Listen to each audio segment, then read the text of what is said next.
Bore good morning and welcome everyone to today's Digital Health and Care Wales Portfolio Delivery Committee meeting.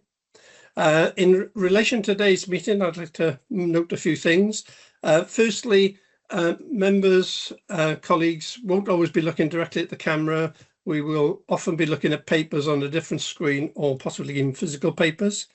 We're planning to take a couple of breaks during the meeting, a 10-minute break after we've concluded section 4 of our agenda, and a 30-minute lunch hour break around 12:30, aiming to conclude about 1:30 today.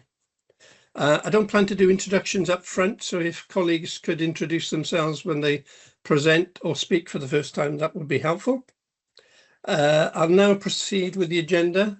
First item is apologies for absence, and we have 3 apologies. Laura Tolley, our Head of Corporate Governance, Deputy Board Secretary, Evan Evans, our Executive Director of Strategy, and Marion Wynne-Jones, who's one of our independent members. Moving on to declarations of interest. I've not been notified in advance of any conflict, so I'll pause for a second or two. If anybody's got anything related to today's agenda, please can you speak up now? Okay, fine. So we'll move on then to the consent agenda. Please note there's no comments been received in advance of the meeting. So if anybody's got anything they want to raise, please raise it now. We're basically being asked to approve the minutes of the last public and private meeting. So if anybody's got any comments, please raise them now. And the forward work plan, which is there for our noting. And also the Welsh Intensive Care System Audit Report, which we're being asked to note. Are there any items anybody wishes to raise on any of those 3 items, please?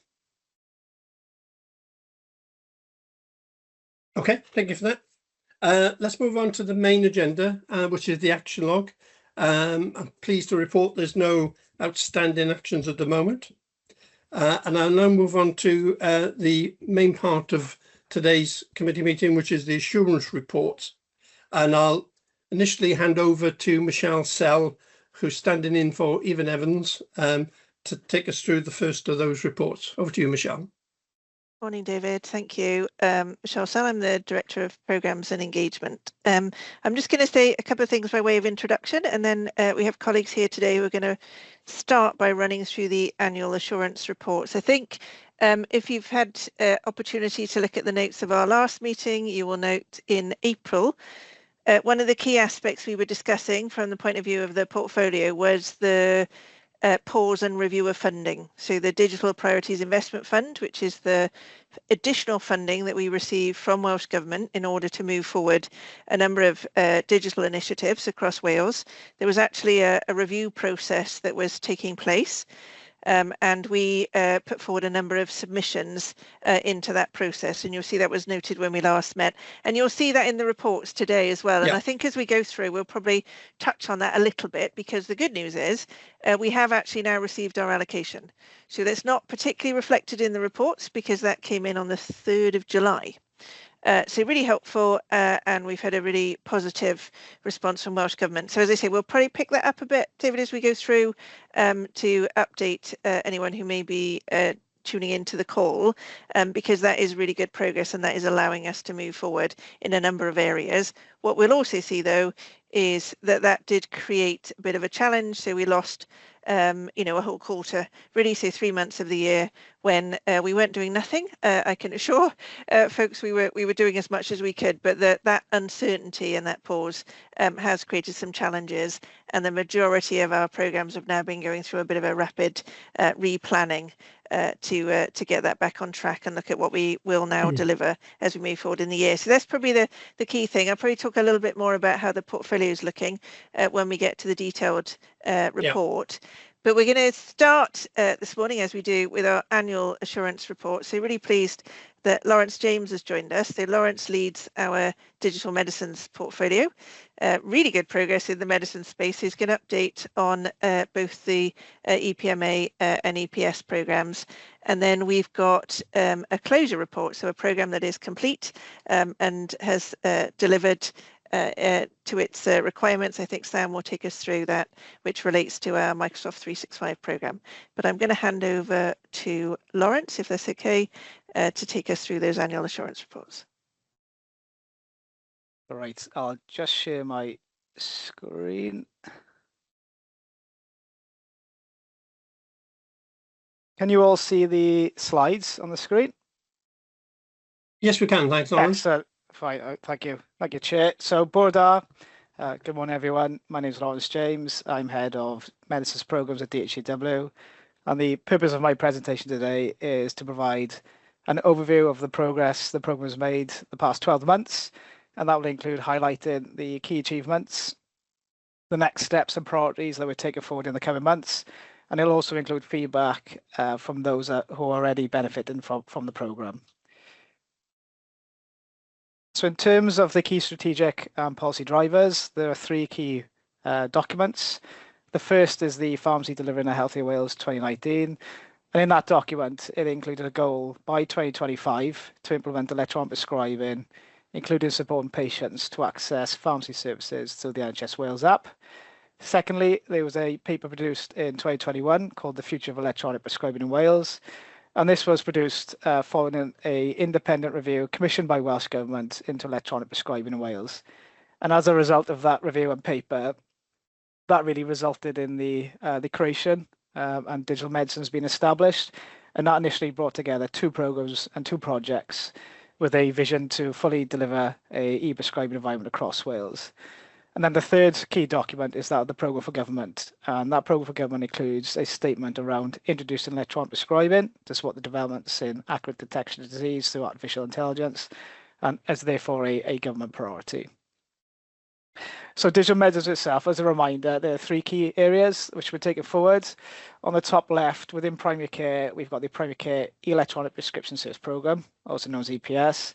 And I will go into more detail throughout the presentation, but in summary, we are adopting NHS England technology, which enables a prescription from a GP practice to be sent digitally to patients nominated at community pharmacy or dispenser. In secondary care, we have another national programme called the Secondary Care Electronic Prescribing and Medicines Administration Programme. And here we're looking to deploy electronic prescribing and medicines administrative systems across every inpatient ward and outpatient clinic. To do that, we have published a multi-vendor framework approach, which means health boards have a choice of 3 suppliers. And then the third area is the Shared Medicines Record project, which is governed under the Secondary Care EPMA programme. And you could argue this is the truly transformational project, because here we are aiming to deliver a single place to access a consolidated medicines and allergies record for every patient in Wales at the point of care. So on the screen is the digital medicines vision statement, which is centered on making the prescribing, dispensing, and administration of medicines everywhere in Wales easier, safer, more efficient and effective for patients and professionals through digital. So everyone in the programme is all aligned to realising that vision statement. Moving on to the primary care EPS programme in more detail. So the programme board chair, Sam Fisher, previously was Jenny Pugh-Jones, who was stepped down, retired from her role at the end of the previous financial year. But this slide just gives you an overview of the key partners and the complexity of the programme. We've got multiple partners that we're working with, which will enable that end-to-end integration for sending prescriptions from GPs to community pharmacies. So we're typically working with almost 370 GP practices in Wales. There's almost 690 community pharmacies. We're working with NHS England. As I said, we're adopting their technology to allow that prescription to be sent digitally using the EPS. We have 7 community pharmacy patient medication record systems deployed across Wales, all of which needed a complete development to be able to receive a prescription digitally via EPS from GP practices. We're also working very closely with NHS Wales Shared Services Partnership to enable community pharmacies to send medicines dispensed reimbursement claims digitally to NWSP using EPS. And also we had to work with, when we now have one GP system provider in Wales, needed to work with them to enable prescriptions to be created digitally and sent via EPS. And again, we have 4 appliance dispensing contractors, all needed to complete development to receive prescriptions from GP practices. So it's a hugely complex environment, multiple stakeholders and partners, all of which we've worked very closely with and are part of our governance processes. So in terms of the key benefits of the electronic prescription service, the first one is more time for GPs. So what it does mean for EPS is there's no longer a need for GPs to print and wet sign each prescription, which we're told has freed up a huge amount of valuable clinical time. They can just send it digitally to a patient's nominated community pharmacy. For the patient, it means that they no longer need to visit the surgery just to collect prescriptions. But also for the pharmacy, it means that they no longer need to collect prescriptions for surgeries either. So it frees up a huge amount of time and capacity releasing benefits there. And one of the key benefits which has been reported is the visibility of prescriptions using EPS. So EPS includes an end-to-end prescription tracking tool, and that provides visibility on the status of prescription right from digital signing to dispensing. So if a patient raises a query around the location of the prescription, community pharmacies, GP practice can log on to that tool and get complete visibility and audit trail of the status of that prescription. Also, by going digital, that removes any risks with reducing lost or misplaced paper prescriptions, which we're told can happen when they transfer between GP practice and community pharmacies. And again, for community pharmacies requesting reimbursement for medicines dispensed, there's no need for them to submit physical prescriptions for NWSP for reimbursement. So that's not just a benefit in terms of reduction in transportation needs, but also a green benefit in reducing paper and travel sort of emissions. So on the screen is a high-level EPS program timeline to date. And I've just got a couple that I just want to highlight. So the program was initiated in 2022 after that independent review was commissioned by Welsh Government.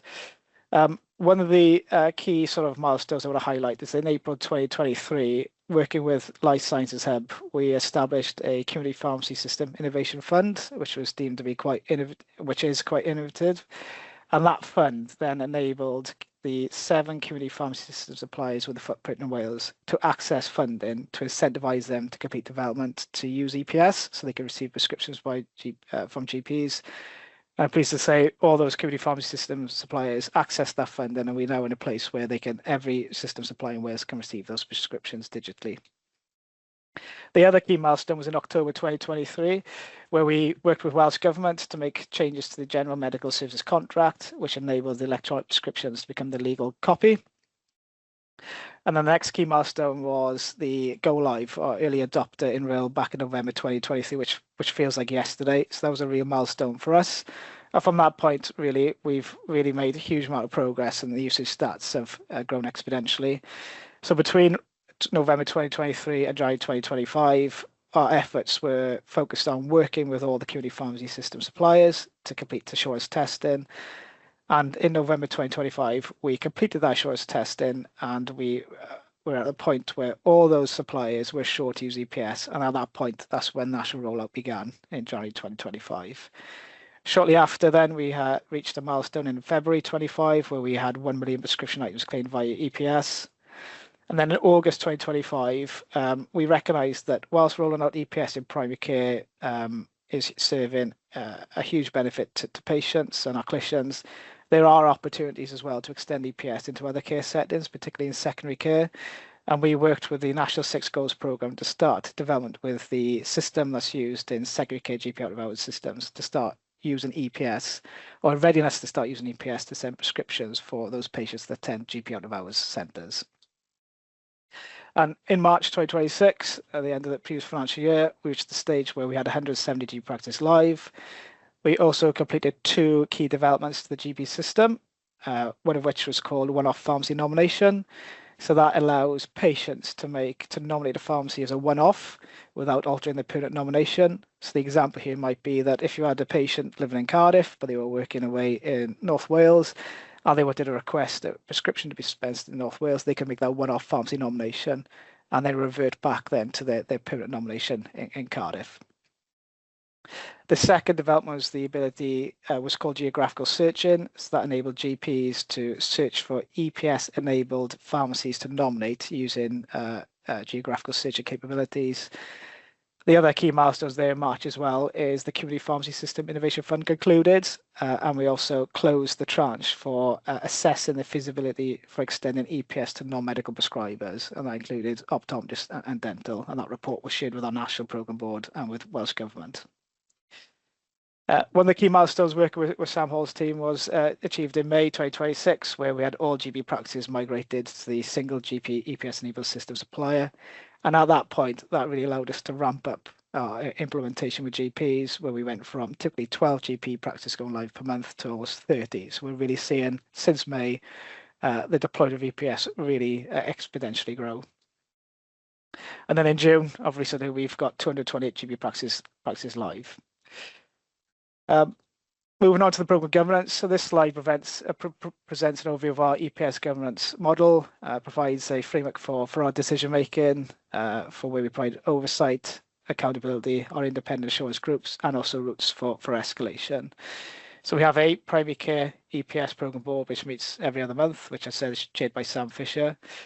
We then work with independent assurance groups, such as the Welsh Informatics Assurance Group, to get that independent assurance to make sure that what we're deploying meets technical information, cyber, patient safety requirements. So we get that independent assurance. And we also have a number of subgroups then to support that program board, which supports delivery. We have a primary care team meeting, and we have 4 key groups underneath that. All helps with planning our implementation approach, and also work with the 6 goals program to look for opportunities to deploy EPS in secondary care. And if we do need to escalate any sort of risks or issues from our National Programme Board, the route for that is to our Planning and Performance Management Group, PPMG. We look to resolve and mitigate risks there, and if it needs to be, we've got our lines of escalating then through to the Portfolio Site Management Board and to Programs Delivery Committee if it needs to be. So in terms of the progress we made for EPS, so some of the key highlights. So back in January 2025, as I said, we hit that really key and important milestone where all community pharmacy patient medication record systems in Wales were assured to EPS, and with also all the dispenser appliance contractors, also known as DACs, assured in June, and that's really allowed us to really expedite the delivery of EPS. We established the Community Pharmacy System Innovation Fund in partnership with Life Sciences Hub. EPS is now in use in all health boards areas in Wales. And in terms of the stats, they have increased from the data which is printed on this slide. So we're now live in 70% of GP practices, which is 261, and we're live in 99% of community pharmacies. We've got 5 community pharmacies left to deploy EPS, and we're live in all the dispensing appliance contractors in Wales, which is benefiting 900,000 patients. We've had almost 27 million prescription items dispensed, and that equates to around 2.7 items per month, which is around 30% of prescriptions now from GP practices are sent digitally. The GP system migration was completed in May, and we've developed and delivered 2 GP system enhancements, which I said was the geographical searching and one-off pharmacy nomination. And we are currently working with the National 6 Goals Programme to test EPS for use in urgent primary care services and GP out-of-hours centres. We're hoping for that to go live within the coming months. So on the slide, just giving indications of the growth. So we went live 1st of November 2023 with RIL. Between November 2023 and January 2025, there's a lot of development and engagement and assurance activities with the community pharmacy system suppliers. And in January 2025, when we reached the milestone where everyone had been assured to use EPS, you can see we've had exponential growth through to June, where we've grown from almost 240k items being dispensed per month by EPS to almost 2.7 million. So we're having real growth now that we're rolling out the pace. And this slide just gives you an indication that the type of prescriptions that are being sent via EPS. So the majority are repeat prescriptions, so 90% are repeats. We got 2% which are electronic repeat dispensing prescriptions, and we're working with the team, the program, and our board to look for opportunities to increase the uptake of that feature, and 8% are for acute prescriptions. And got a couple of slides now with sound bites and feedback from our end users, just those that benefited from the program. I won't read them verbatim, but I'll put them on the screen. But some of the points to highlight is EPS is the best thing we've done. The GP has more time for patient care. Practices are receiving fewer phone calls to trace prescriptions and using less paper. And that links closely to the EPS prescription tracking tool, which I was referring to.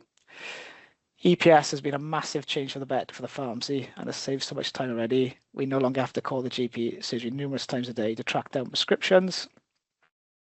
Our patients have really noticed a difference and have been surprised by how much quicker it can be. They don't have to bring over a piece of paper, and by the time they get to us, the prescription has to be dispensed and is waiting on the shelf. So it's a real positive patient benefit there for EPS.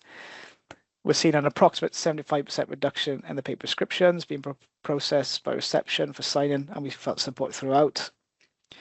And prescriptions no longer go missing, so it's that patient experience benefit, and it's better than we've expected. It's made a huge difference in the pharmacy, completely changing the workflows to increase efficiency. And just a couple more, there's definitely far less paperwork with EPS. A big benefit is that prescriptions are easy to track, and if we need to amend anything, and if a patient lives further away, we can just talk to them on the phone, resolve issues without them needing to come to the surgery. Working with the electronic prescription service has been really amazing. It is making such a difference to us and our patients. Not only is it green out from the surgery, not having to print the paper, but it's more convenient for the patient.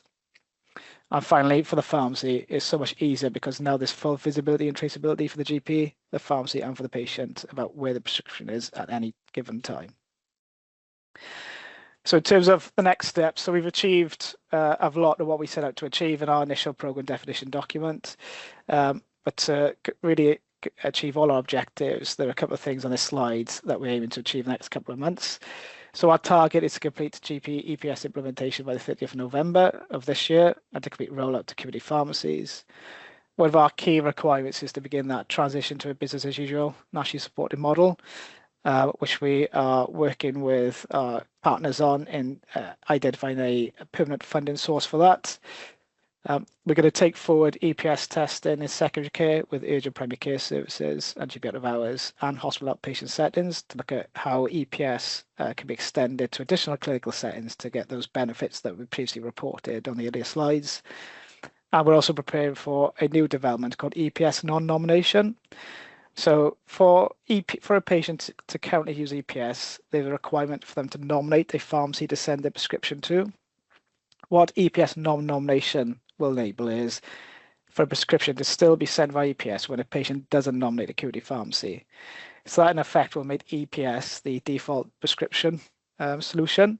So if a patient attends a GP, doesn't nominate a pharmacy, the prescription will still be sent to the NHS spine, and the patient then choose and present to the community pharmacy, and the pharmacy then can draw down that prescription from the spine. So it makes EPS the default prescription solution in Wales. And the last thing that we're looking to take forward is testing with dispensing doctors. So dispensing doctors are those practices typically in rural locations where they both prescribe and dispense medications for patients. So we're looking to do some testing with those, and we're dependent on a patient medication record being deployed in Wales for that. But at a minimum, we'll be looking to do some testing with the non-dispenser patients. So that is where the patient nominates a community pharmacy for the prescription to be dispensed. So that's EPS. Unless, Chair, you would like me to take a question on EPS now, I'll move on to EPMA. Yeah, can you just pause there, Lawrence, and Sure. we'll take some questions on this before we press on, if that's okay. Sure. Yeah, great. Thank you for that presentation. Ruth. Thanks, Lawrence. It's a great effort to get that done. So well done. It's obviously making a difference in pharmacies and to doctors' surgeries. I can't wait for non-nomination because it's the only way I can use EPS, because I have to visit about 6 pharmacies every time to try and find the stuff for my prescription. So that would be really helpful. So my question is, what's anybody doing with the data that we're gathering from this? Because it's frankly shocking the number of prescriptions we issue in Wales for the size of the population. I live in a house with 5 people, and 4 of those people have never had a prescription for anything in their lives. So, you know, there are a fairly large number of incredibly over-medicated people in Wales. So what's happening with the data that we're now gathering properly, I assume, for the first time on this sort of thing? It's quite stark. It is. I think when I first started working on the program, I was doing some background reading on it, and I think it's 86 million prescription items dispensed per year in primary care, which I had to read 3 or 4 times to make sure that makes sense, and that is the correct data, or that's the data that's presented from Welsh Government.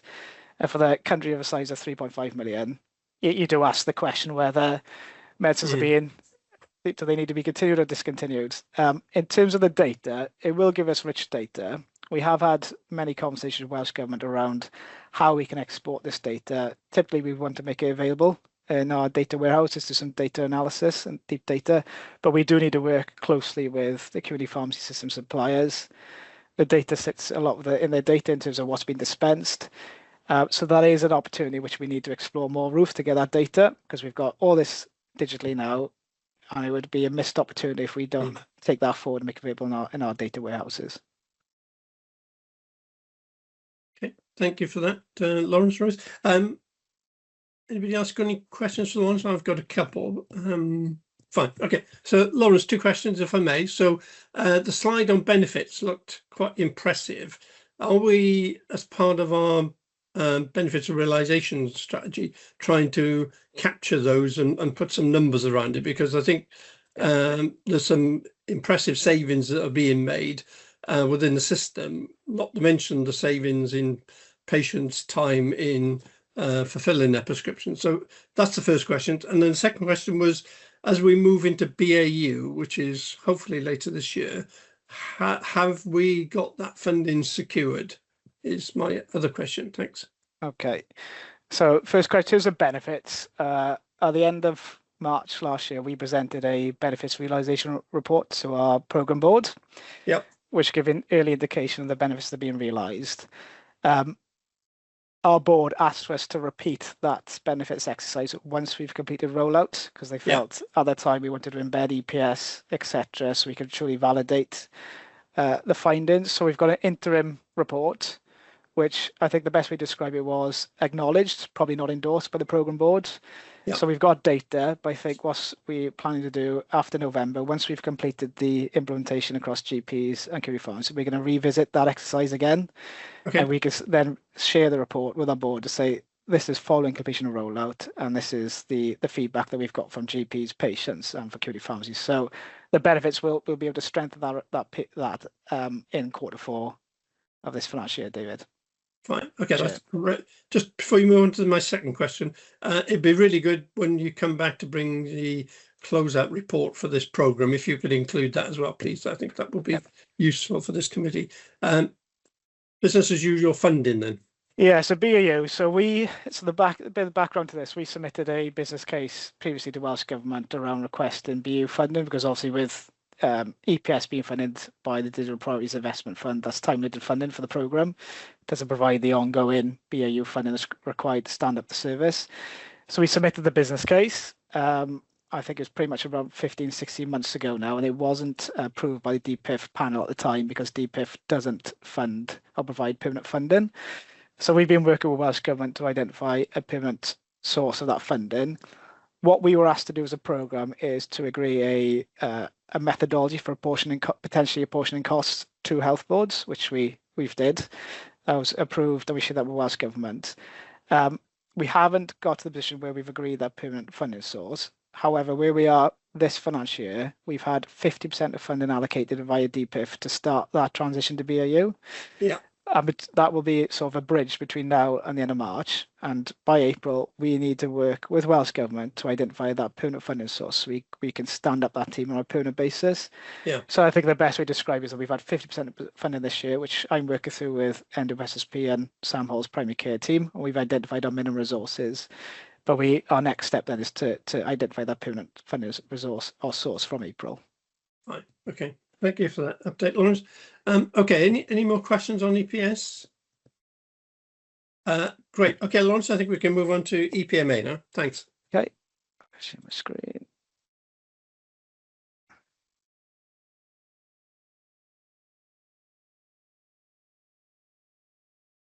Okay. Can you see the screen, Chair? Yes, thanks. Excellent. Okay, so moving on to secondary care, electronic prescribing and medicines administration program. Our program site chair is Leslie Hewitt. So a bit of background. So what we're doing in secondary care, so we are working with health boards and Velindre Cancer Centre to help them and support the deployment of electronic prescribing and medicines administration systems in every hospital, inpatient, outpatients in Wales. It's a nationally governed program, which is procured and deployed locally. And we have taken forward a national multi-vendor framework approach where there are 3 suppliers on that framework where health boards can enter into a contractual arrangement, and they are Better Meds, Nerve Centre, and System C. And the ambition of the programme is not solely just to deploy electronic prescribing medicines administration, but we actually want to remove paper from that process altogether. So the ambition is to introduce closed loop medicines dispensing. So that is where if a medication is required on the ward but is out of stock, then medicines order could be raised, which integrates with the pharmacy stock control system, and that can be dispensed digitally. So this removes the need for paper requests. And for closed loop medicines administration. And this is currently being used actually in Carver Vale, a number of health boards where EPMAs are scanning a patient's wristband to identify the patient. They can scan the barcode of the medication and record that medicines administration digitally without the need for paper. In terms of the national programme, as well as supporting deployments and rollout, we are responsible for delivering some national integrations, which are there 8, to allow the EPMAs to integrate with our national architecture, which allow patient information to follow the patient across Wales. Because one thing we need to prevent is from having multiple systems. We need to prevent data and vendor lock-in and preventing information from following the patient across health board boundaries.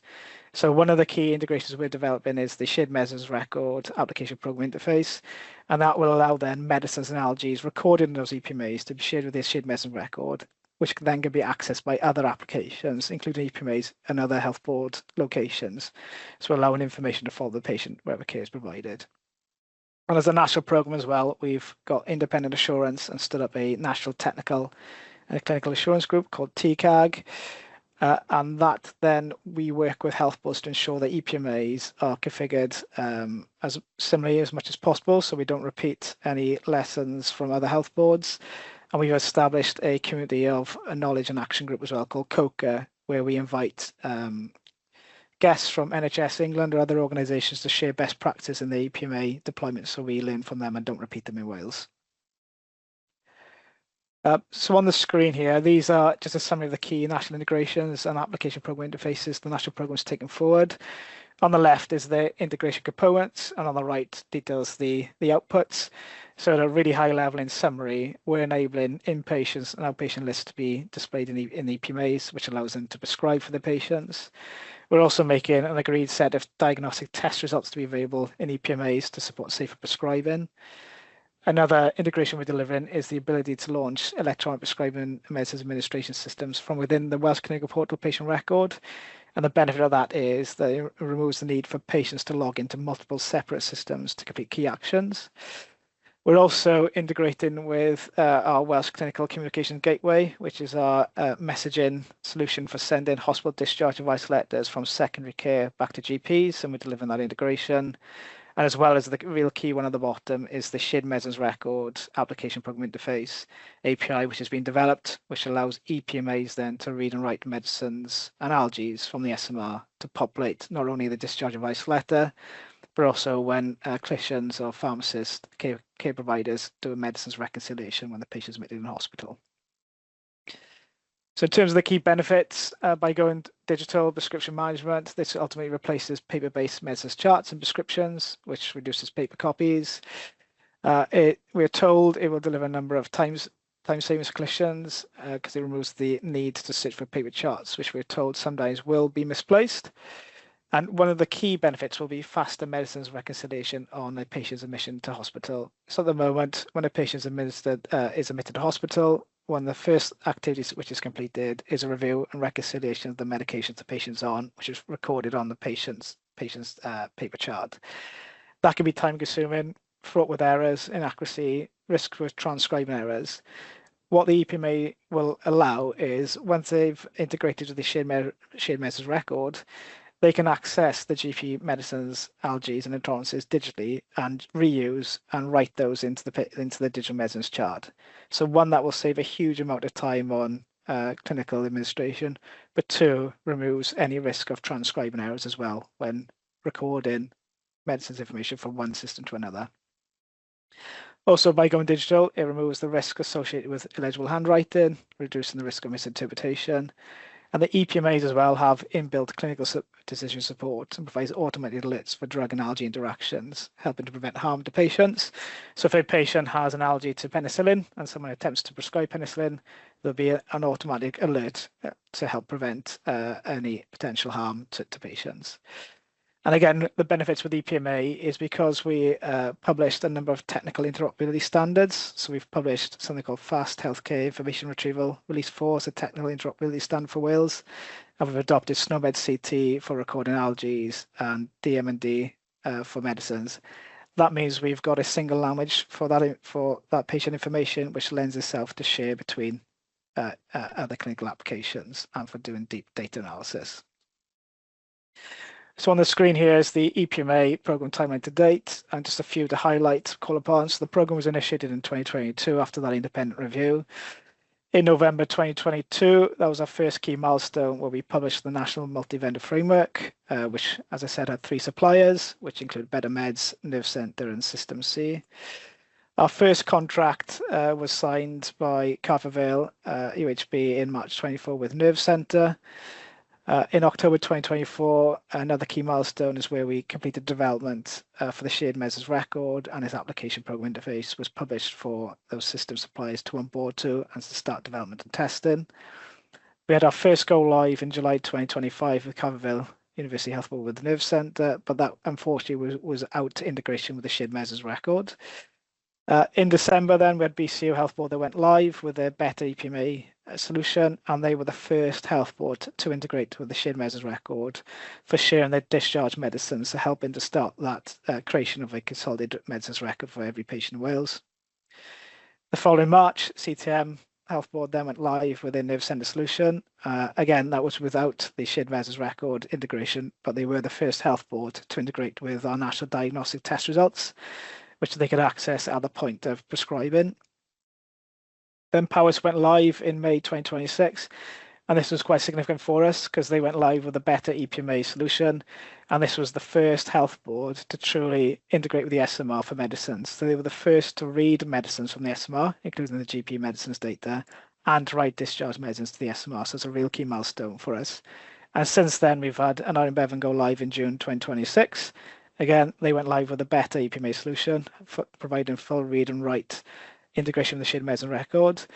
And at that point as well, we also migrated allergies and intolerances from our legacy data store into the SMR, meaning that applications like the Welsh Clinical Portal are now using the SMR to access a single place to go to view patient medicines, allergies and intolerances. And in July, although not on this slide, since we produced this, we've had Hywel Dda go live as well with their Better EPMA, again, having full medicines integration with the SMR, key milestone for us. And that means that we now have all health boards in Wales live with the EPMA, with Velindre Cancer Centre planning to go live before the end of the calendar year. So in terms, again, just this slide provides an overview of our governance model for EPMA. Again, decision-making, where oversight, accountability, independent assurance, and our routes for escalation. So we have a national EPMA program board, which is chaired by Leslie Hewer, which meets every other month. We have our independent assurance from our technical assurance group, our Welsh Informatics Assurance Group, and our Technical Design Assurance Group, as well as the Welsh Information Standards Boards. So they provide us the independent assurance to make sure that what we're deploying meets technical interoperability standards, data standards, cyber, etc. And we also have 2 national groups then. So we have our Community of Knowledge and Action Group called COCA, which is where we share best practices across health boards and from other healthcare providers in the UK to make sure we learn and upscale best practices. And we also have a national team meeting with health boards as well, just to track delivery, particularly focused on our SMR timelines and benefits realisation. And then from our programme board, then just to give a bit of clarity on what our escalation routes, if there are any risks and issues within our national board need escalating, we either do that via the DDAT monthly reporting, or we go through our planning performance manager group, PPMG, and then if needs be, escalate it to our portfolio oversight manager board or the programmes delivery committee. So in terms of the progress we've made, so as I said, we've got all health boards and Velindre Cancer Centre have signed contracts with supplier. It has resulted in hybrid systems. So we have Better, System C and Nerve Centre all deployed, which highlights the need for data standards, technical interoperability, because in my view, if we reach the end of the program where we have got data locked into systems which can't be accessed by other applications or across health boundaries, then we are prevented data from following the patient, which will be detrimental to patient care. So it's a real focus that success of this program for me is determined on having that full integration with the SMR, and that's what we're pushing for. So national integrations are currently in flight as well. EPMAs on the national architecture. We had our first go live with the Carbon Veil in July. As I said, I won't repeat these. We've got the second with BCU, third with CTM, fourth with Powers, fifth with the 9-Bevan, and then we had our recent go live with Hywel Dda in July, and we're working with Pwyllgor for them to go live before the end of the calendar year. And as I say, we continue to have our National Technical and Clinical Assurance Group, which has proven to be very well received, and it's bringing health boards together to collaborate on common issues and problems to make sure we get a national solution to remove any unwarranted system configuration. So this slide then provides an overview of the landscape of good EPMAs. As you can see in the Navy, that's the better EPMA solution deployed in those health boards. We've got CTM and Carver with Nerve Centre, and then Swansea Bay as a pathfinder for EPMA prior to this program are currently using System C. So we have multi-vendors deployed in Wales. Again, so this slide, I've got a couple of comments from key stakeholders who are using EPMA. So the first one there is the introduction of electronic prescribing has been a welcome change for staff on the wards. No more lost charts or poor handwriting to decipher. The huge benefits gained from electronic prescribing support. Safer administration of medicines has helped modernise the care we provide. Since using EPMA on my ward, there are already clear benefits to both staff and patients. The system has improved the way we work on the ward by allowing multiple healthcare professionals to access a patient's drug chart at the same time, reducing delays and improving communication between pharmacy, nursing and medical staff. We're also excited to share that the hospital discharge medicines are now being shared with the shared medicines record, helping to create a single comprehensive record of medicines and allergies. So in terms of next steps, we'll continue to deliver the national integrations, particularly work with the Pwyllgor Cancer Centre for their go live before the end of the calendar year. A real key focus, which we work with health boards on, is onboarding EPMA suppliers to use the SMR application program interface to both read and write medicines and allergies to help create that single consolidated record which can be accessed at the point of care and across organisational boundaries. We've got the Pwyllgor go live, and we are working with health boards to really publish their timelines with the suppliers for having that integration with the SMR, and that's one of the requirements of part of the funding letter that has come from Welsh Government this year, is really agreeing those and publishing those timelines. We've also established an EPMA EPS outpatient readiness working group, so we are looking at opportunities how we can use EPS to support prescriptions which can be sent from hospital outpatients to a patient's nominally community pharmacy instead of being dispensed by the hospital pharmacy department. And we're working with Community Pharmacy Wales closely on that to make sure that we are managing expectations and demand carefully. Again, the benefits and baseline reporting is a really important one for us. So we'd like to get a firm base on the benefits that are being delivered via EPMA. So we have agreed with the National Programme Board a core set of minimum benefits to be reported, which health boards working with us are required to publish before the end of the financial year. And the focus now is doing that baselining before health boards start getting a larger user base, and we can start reporting on the benefits that have been realised. And again, a bit like EPS, we'll be working with Welsh Government to obtain BAU funding, business as usual funding for our medicines and diagnostic third-party operational support team. And they are currently supporting any queries that relate to EPMA's integration with our national architecture. So just a couple of more slides left here. So the Shared Medicine Record project. So we've got again, as a reminder, this is a single record, or the vision here is to deliver a single record of prescribed medicine and allergies for every patient in Wales. Which will mean from a patient benefit that they will need to re-provide their medication details whenever they see a healthcare professional, as sometimes that might happen within the same hospital with different healthcare providers or healthcare professionals. It will provide a clear view of medicine and allergies all in one place, which means that clinicians don't have to request copies of information from other systems or other health boards or care providers. And also it removes the need to transcribe information from one system to another. And importantly as well, by having this information all recorded digitally, it provides us with an opportunity to do a deep dive analysis and feed in information to the national data resource to provide some insights and learning. So the progress we made on the SMR, as I said, we've developed the SMR as part of the care data repository. Its application programming interface has been published for health boards and suppliers to consume. The API itself enables medicines, allergies, and intolerances information in the SMR and the GP system to be written into assured systems, removing the need to transcribe. And importantly, it also enables the discharge advice letter in the Welsh Clinical Portal to be populated at the point of discharge. We've published a number of technical and data standards. So we had a Welsh Health Circular published in January 2025, which mandated the use of DMD as the medicine standard for Wales. And we've also migrated allergies and intolerances from a legacy data repository into the SMR in June 2026. We now have a single repository where we're recording medicines and allergies for our national applications to integrate with. And this slide just gives you a summary of those health boards that are using the SMR API in a live environment. So the important areas, those I've highlighted right on the bottom row. So we have an Iron Bevan, BCU, Hywel and Powys, all are using the SMR API. So an Iron Bevan, Hywel and Powys are using it to read medicines from the SMR, but also to share hospital discharge medicines. And BC are using the API to write discharge medicines, but they are planning to take an upgrade to the EPMA before the end of the calendar year, which they can have full and read and write. Those that are in Amber are in train, so with Carvin Vale and Cymtaff, they're both live within Nerve Centre EPMA, but they're working with the supplier to deliver that technical capability. And Swansea Bay similarly are working with System C to deliver that integration with SMR also. And that concludes the presentation. On the screen, we've got our QR code to our website where you can access our digital medicines newsletters as well and sign up if you haven't done so already. And Diolch, I'm happy to take any questions, Chair. Thank you, Lawrence, for the presentation and a programme that looks to be well run. Any questions for Lawrence on EPMA? Chris.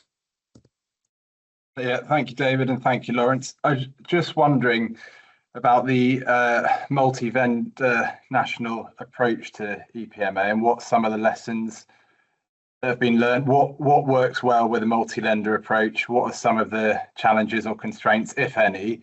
Because it feels like sometimes we get a lot of discussion around one instance or doing things nationally, giving some of that flexibility.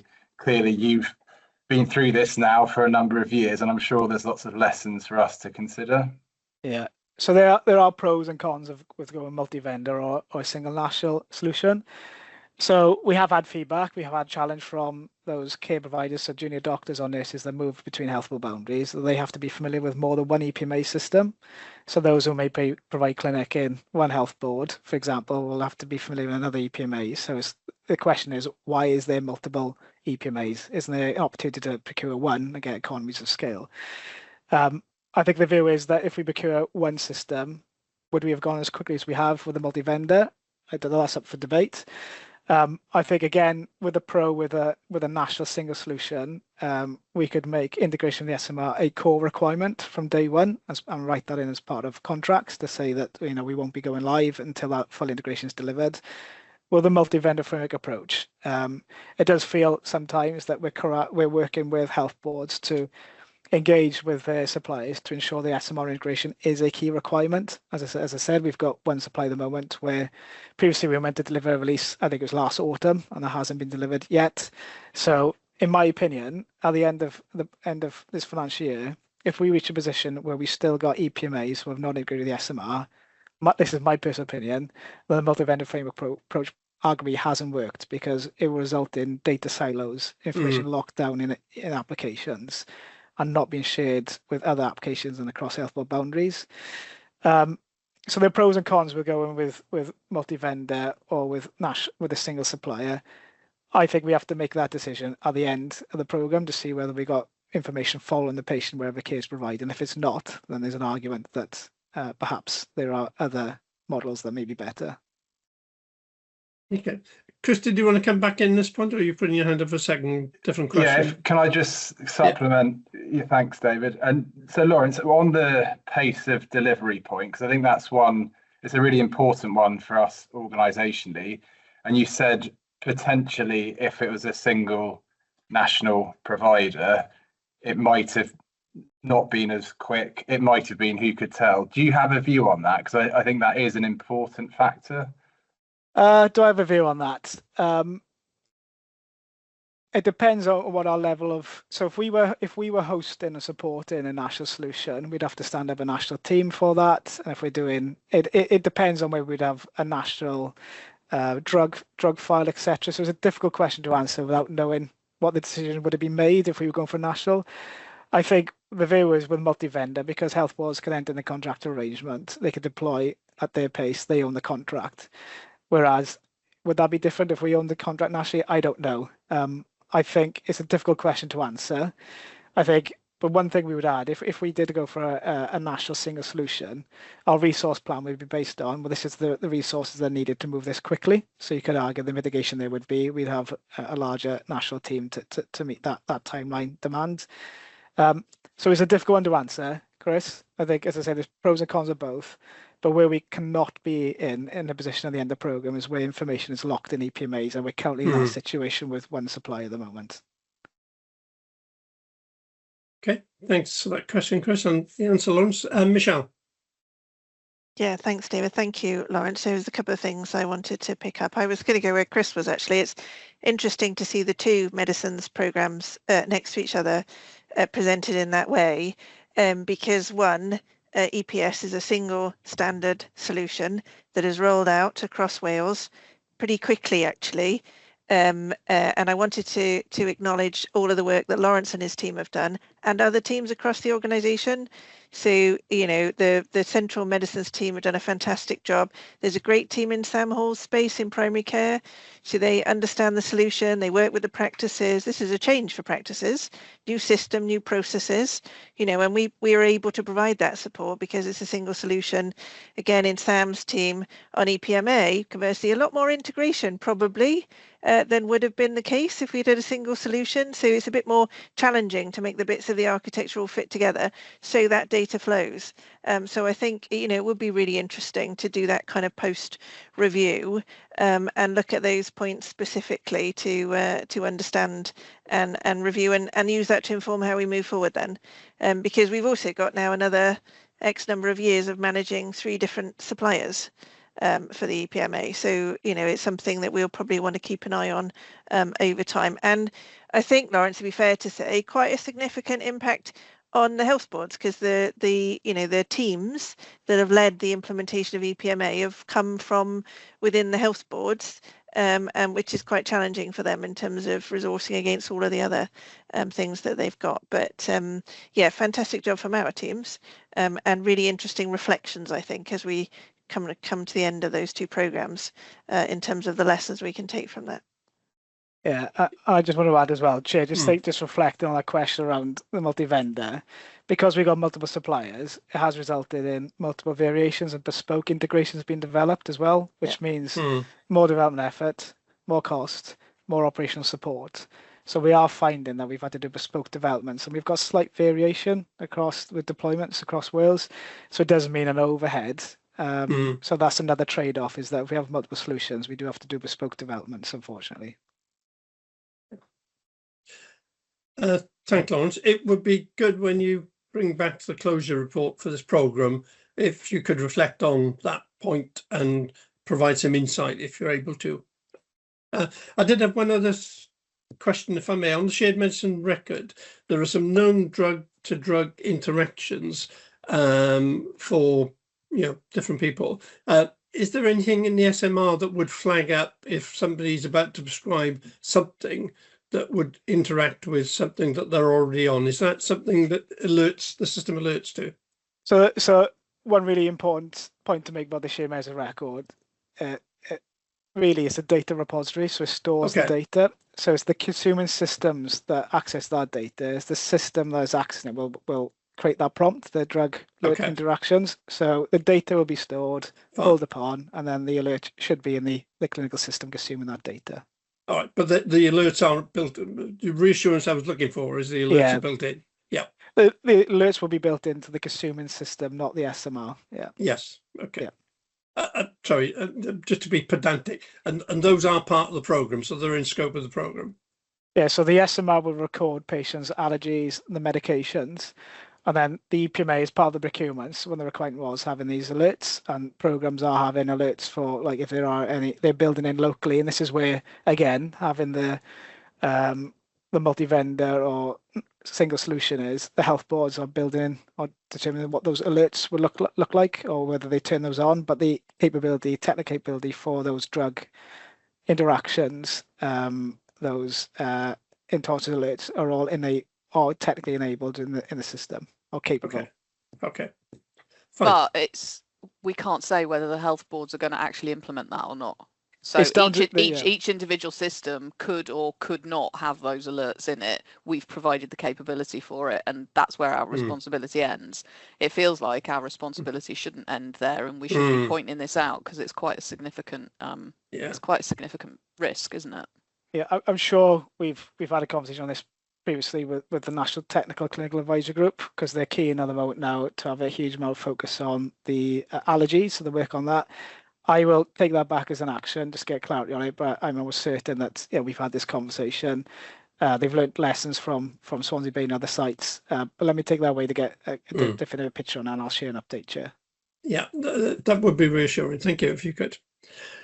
Okay, any more questions for Lawrence? No? Okay, so many thanks, Lawrence. 2 really good presentations, 2 well-run programs, and I'll look forward to seeing the benefits pit of the program closure reports in due course. Thank you. Thank you. Right, we're now moving on to the Microsoft Enterprise Agreement, and for that we'll hand it over to Sam Lloyd. Thank you, Chair. I'm Sam Lloyd. I'm Exec Director of Operations for DHCW. I'm just going to give a summary of the Microsoft Enterprise Agreement program, which has now concluded and is therefore being closed. So the Microsoft Enterprise Agreement is the largest single digital contract that we have in Wales, with a value of around £180 million over the whole lifetime of the contract. It provides access to a suite of software which is used day in, day out across the whole of NHS Wales, and really underpins the operation of the system. So it's things like the M365 suite that we all know, so Teams, email, SharePoint, etc. We're running this meeting on Teams, obviously, so we're using it here.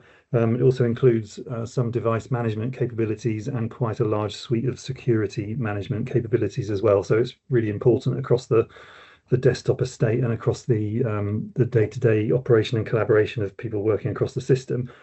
The previous enterprise agreement was entered into in 2022, and that was a 3-year agreement with 2 potential 1-year extensions.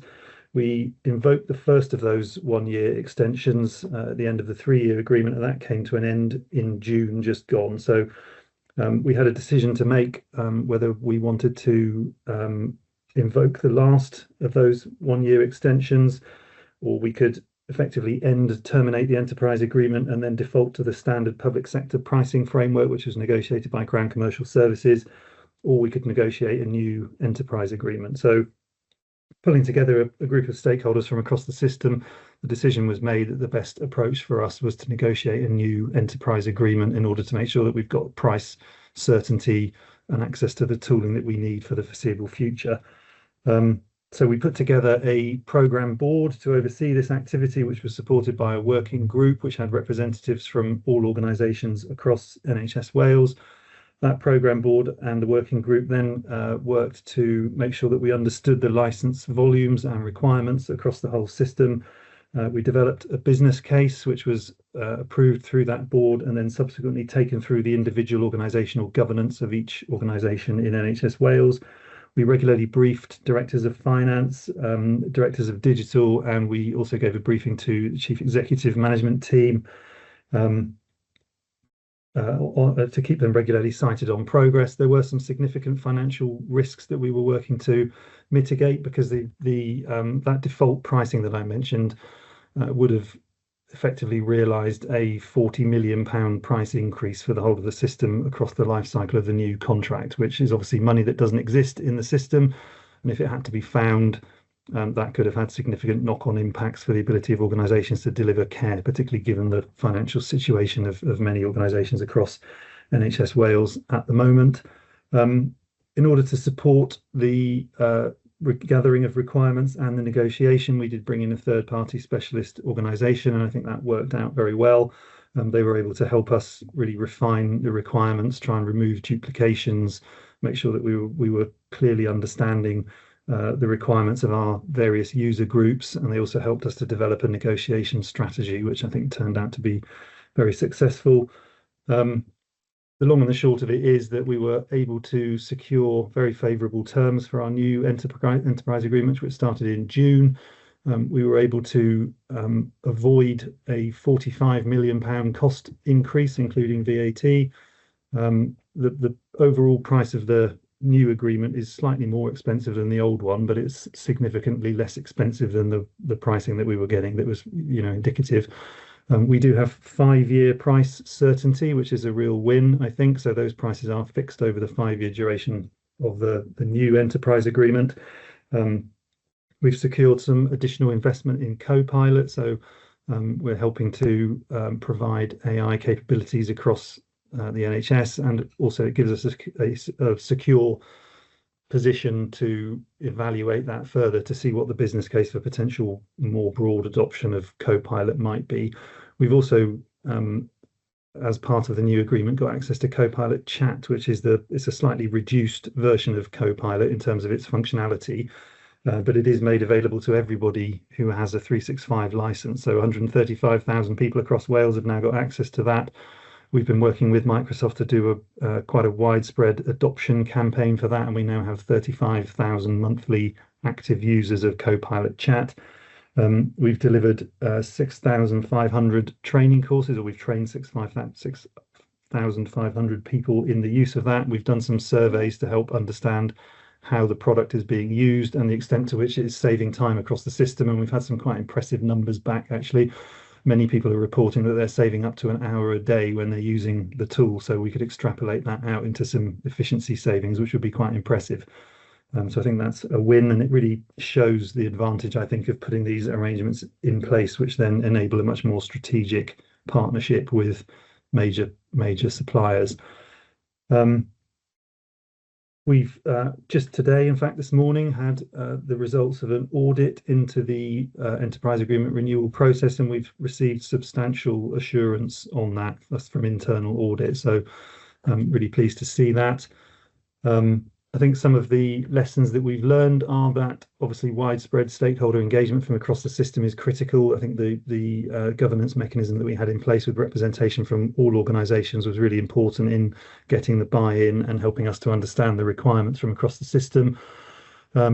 Starting early is really important. We started the process a year ahead of the renewal. It probably should have been 18 months, I think, with reflection, because it was still quite a tight time frame, particularly with regarding to orchestrating organizational governance across multiple organizations in the system. That was a difficult thing to do. Continuous validation of license requirements over the duration of the contract is something that we're absolutely going to be implementing with this new arrangement. In a multi-organization environment with local delegation of access of provision of licenses, it's actually quite difficult to make sure that we've got a consistent view of licensing across the piece and that we're not duplicating. So we'll be strengthening that. But I think all in all, it was a very successful outcome. We're really pleased with where we've landed.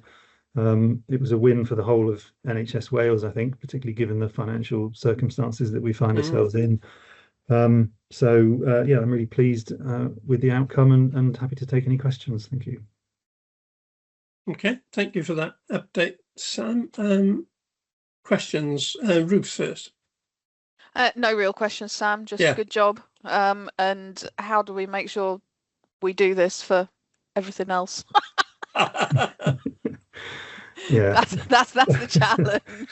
Yeah. Good job to you and the team. Well done. Yeah, thank you, Ruth. I appreciate that. And we are looking at we're running an exercise at the moment to look at strategic contracts, working with our commercial services team to understand whether there are different approaches that we could and should be taking to some, particularly where we've got contracts that have got very long duration. Yeah, great. Thanks, Sam. I'd echo Ruth's comments as well. Just a job well done, and a 45 million saving when we wouldn't have had the money in the first place is a great result. So thank you for that. Just one question, if I may. what's the extent of the Copilot? You said that Copilot's been used and we've seen some savings. How widespread are those uses of the tool, and is there more we could be doing to generate even more savings? Yeah, thanks, David. So there's two different Copilot licensing models, I guess. So Yeah. the first is there's the full fat license of Copilot, which is integrated to organizational data. So it's got visibility of all of the data within our organizational tenancy. And then me as an individual, if I've got a Copilot license, I can use that to query and run AI processes across the top of the data just that I have access to. So it doesn't give me access to data that I don't, that I wouldn't otherwise be able to access, but it is plugged into our organizational data. There's the second license, which is the Copilot chat version, which everybody in NHS Wales has got access to, but that is not plumbed into organizational data. That just uses access to the internet, I guess, as its information source, but you can upload documents to it and ask it to rework them or whatever. So there's a kind of important distinction there. Yeah. For the first of the licenses, the paid version, we've got 3,000 licenses that we bought as part of the enterprise agreement. And those have been deployed across organizations, and each organization decides how they want their licenses to be deployed. We did have an adoption campaign that we ran for that. And actually the cost savings that we've seen across the paid version and the chat version are actually quite similar. So people are generally telling us that they're saving between 40 minutes and an hour a day when they're using the tool. But obviously those are not cash releasing savings. That's an efficiency gain. So there's a bit of an extrapolation to make in terms of is it actually saving us money? It's saving people time, and then it gives them time back that they can then use to do other things, but it's not necessarily a direct cash saving unless we look at workforce restructuring or whatever on the back of it. That's a conversation that we probably want to start having now that we've got the new enterprise agreement in place. And I've been talking to Sam Morgan about some of that, and perhaps making some closer linkages with the directors of workforce to start to think about how these tools might enable broader workforce change, but that conversation is only just starting, really. Okay, great. Thank you for that, Sam. I can't see any further questions, so can I thank you again, Sam, for a job really well done, and I mean that sincerely. Committee has been asked to note all three of the reports we've received, and we're now going to take a 10-minute comfort break. So it's now 10:40, so we'll all be back by 10:50. And could I remind you to turn off your camera and mute your microphone while we're on the break? Thank you. Okay, welcome back, everyone. Let's now proceed to section 4, part 5 of our agenda, which is governance, risk, performance and assurance. First item we have is our escalation status update, and I'm going to hand over to Chris Darling for this first of our section 5 items. Chris. Diolch, Chair. Yeah, I'm Chris Darling, Director of Corporate Affairs and Board Secretary at DHEW. The focus of the update today is on the Level 3 Enhanced Monitoring Phase 2 Improvement Plan. This is a plan that focuses on major programme delivery, stakeholder relations, and it was developed through the Portfolio Delivery Committee development sessions earlier this year, acknowledging that since developing the plan, we've moved from Level 3 to Level 4 in terms of escalation status, but we did make a commitment through the committee that we'd continue to track the delivery of the plan. So that's what we'll do today. But just going to briefly update first on some of the activity since moving to Level 4, working closely with Welsh Government and the Performance and Improvement Unit to respond to the expectations. So since the last meeting, we've had 3 meetings with NHS Wales P&I, the Performance and Improvement Unit. These have been accountability meetings, one in May, one in June, and one at the end of July. We've had one escalation board meeting in June with Welsh Government. That was our first escalation board since moving to Level 4. We've confirmed a principles document to underpin how Level 4 will be managed in terms of the areas that will be explored through 3 key questions or 3 key lines of inquiry. We had a board development session at the end of June to explore that in more detail and agree on approach. we had a senior leadership day on the 9th of July where we went through the level 4 escalation status as much as we knew and gained in feedback, from colleagues across DHCW on the plan. And we've been meeting on a weekly basis as an exec team to consider and respond to the plan. So that's a brief overview. I gave a fuller update at board last week on the level 4 status, but Chair, I'm just going to share my screen and run through the level 3 enhanced monitoring improvement plan phase 2 and just work through the updates. I'm going to skip through. I know committee members have seen some of this before. There were 3 key areas, though, that we developed a plan to respond to, which related to the 3 areas of de-escalation criteria when we were in enhanced monitoring. So I'm going to start with the programme milestones delivery. The far right column, the update column, is the only thing that's different from the papers in the pack. So we've just made sure we've got the latest position for each area. So we'll work through, and then as and when items come up relating to colleagues on the call, they can jump in and update. But the National Target Architecture Strategic Investment Plan, there was a milestone to submit that to the Welsh Government by March 26. So that has been submitted. The follow-on milestone was to respond to the National Clinical Services Plan with an application strategy that underpins that plan. So the update there is that the governance arrangements are being established across NHS Wales for the National Clinical Services Plan, and the work around an application strategy through the National Target Architecture would follow that once that's been established. But that's clearly got a longer time frame. We've put in July 2027. The National Clinical Services Plan, I think, due to conclude in March 2027. So that's the first area. The second area relates to DSPP, the Digital Services for Patients and the Public, and obviously that's transferred since last year from strategy to being managed by Sam Hall. So the 2 areas here that we focused on, one was moving from a programmatic approach to managing that application to a product approach, and the second was to develop clear performance measures for the app based on this work. So the update talks about the changes that have taken place to move to a product approach from the 1st of April, and the work to develop a roadmap, and that performance measures are being developed through discovery activity. But I'll pause and just see if Sam wants to come in and expand on that.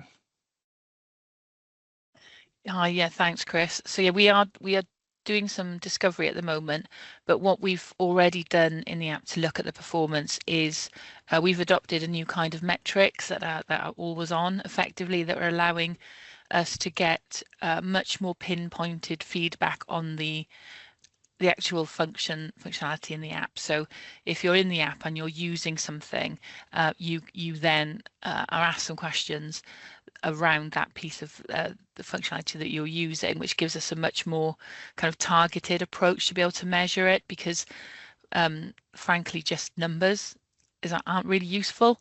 I mean, they're great for knowing the reach that the app has, but they're not actually a very good way of targeting the quality and to make sure we're improving the functionality of the app. So that's a piece of work that we're currently doing on now, which we're looking to conclude that piece of discovery to understand what measures are giving us the best benefits that we can then act upon. But in the last update from the app, we'd already had a couple of thousand responses through that route, and we've only been using it literally for a number of weeks. So it's obviously a channel that people are finding comfortable to use. It's probably something that people will see pop up on apps regularly. You know, can you just take a couple of seconds to answer something on this thing you've just done? So we have to obviously take advantage of the way people use apps and kind of pull that across into how people will use the NHS Wales app, but already findings are really interesting. We've already got some things we can work on, and we'll be able to pull that back into this plan. Thank you, Sam. And Chair, do stop me if there are hands up and questions, otherwise I'll just keep working through. Will do, Chris. Thank you. So point 3 on this section is relating to Connect and Care. Well, it's the submission of the integrated care record outline business case to Welsh Government. This was a milestone for March 2026. The case was submitted by the end of March 2026 in line with the plan. I think later on we might come on to cover the DPIF pause and review and implications of what funding has been made available. But the specific milestones around submitting the business case has been achieved. Point 4 was around data architecture, and this was specifically around implementing a number of use cases to demonstrate value from the NDR, and the suggestion when the plan was developed was around clinical coding and a forecasting dashboard capability. Those are being taken forward. I know there was a board briefing last month where this was discussed, and there's a follow-up session next week, I think, to discuss this further. So the next point is around diagnostics, and this is, I think, key milestones for us in terms of delivery of major programs. So the first one is around organisations in the LIMS programme to transition by September 26. And then there is a number of additional milestones linked to that, including the closure report by the end of the calendar year. There's also the milestone relating to RISP, the radiology system for all health boards and trusts, to have transitioned by September 26, and the closure report. And on RISP, the final go live has been completed, so that's really positive. That was the end of June. On LIMS, that's obviously still ongoing, and we'll update as we go through the agenda today in terms of the detail on that, but that is part of the delivery milestone for this plan as well. So I will jump forward to the next section, primary care services, so migration through to one provider. This was by the end of May 2026, and as Sam would have updated previously, this has been completed.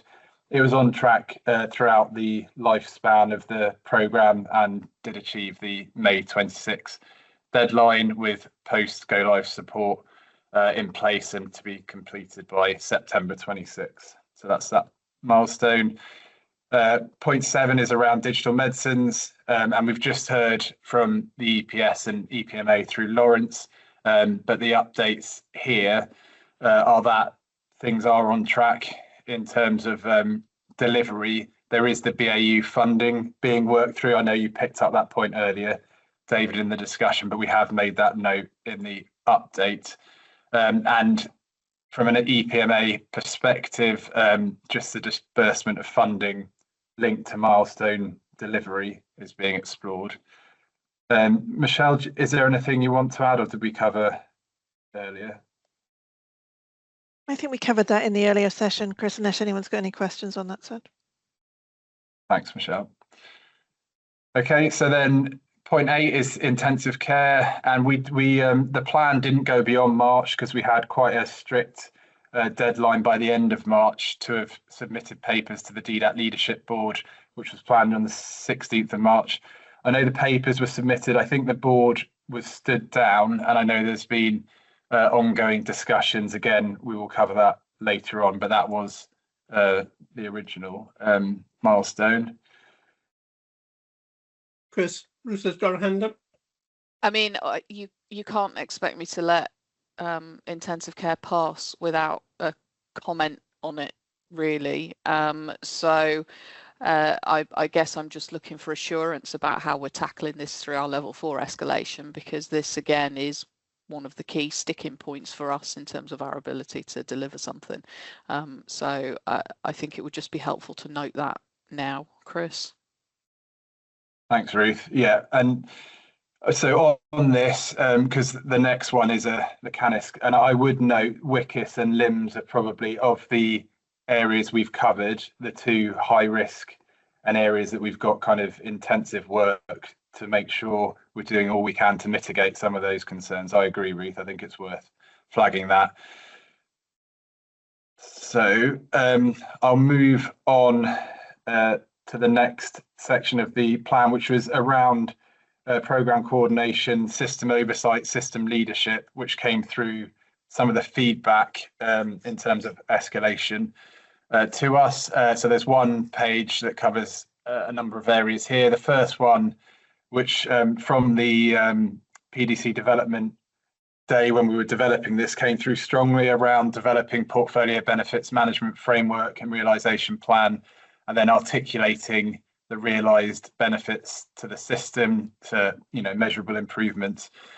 The two milestones are October and December. There's an item later on in the agenda in terms of updating on value and benefits.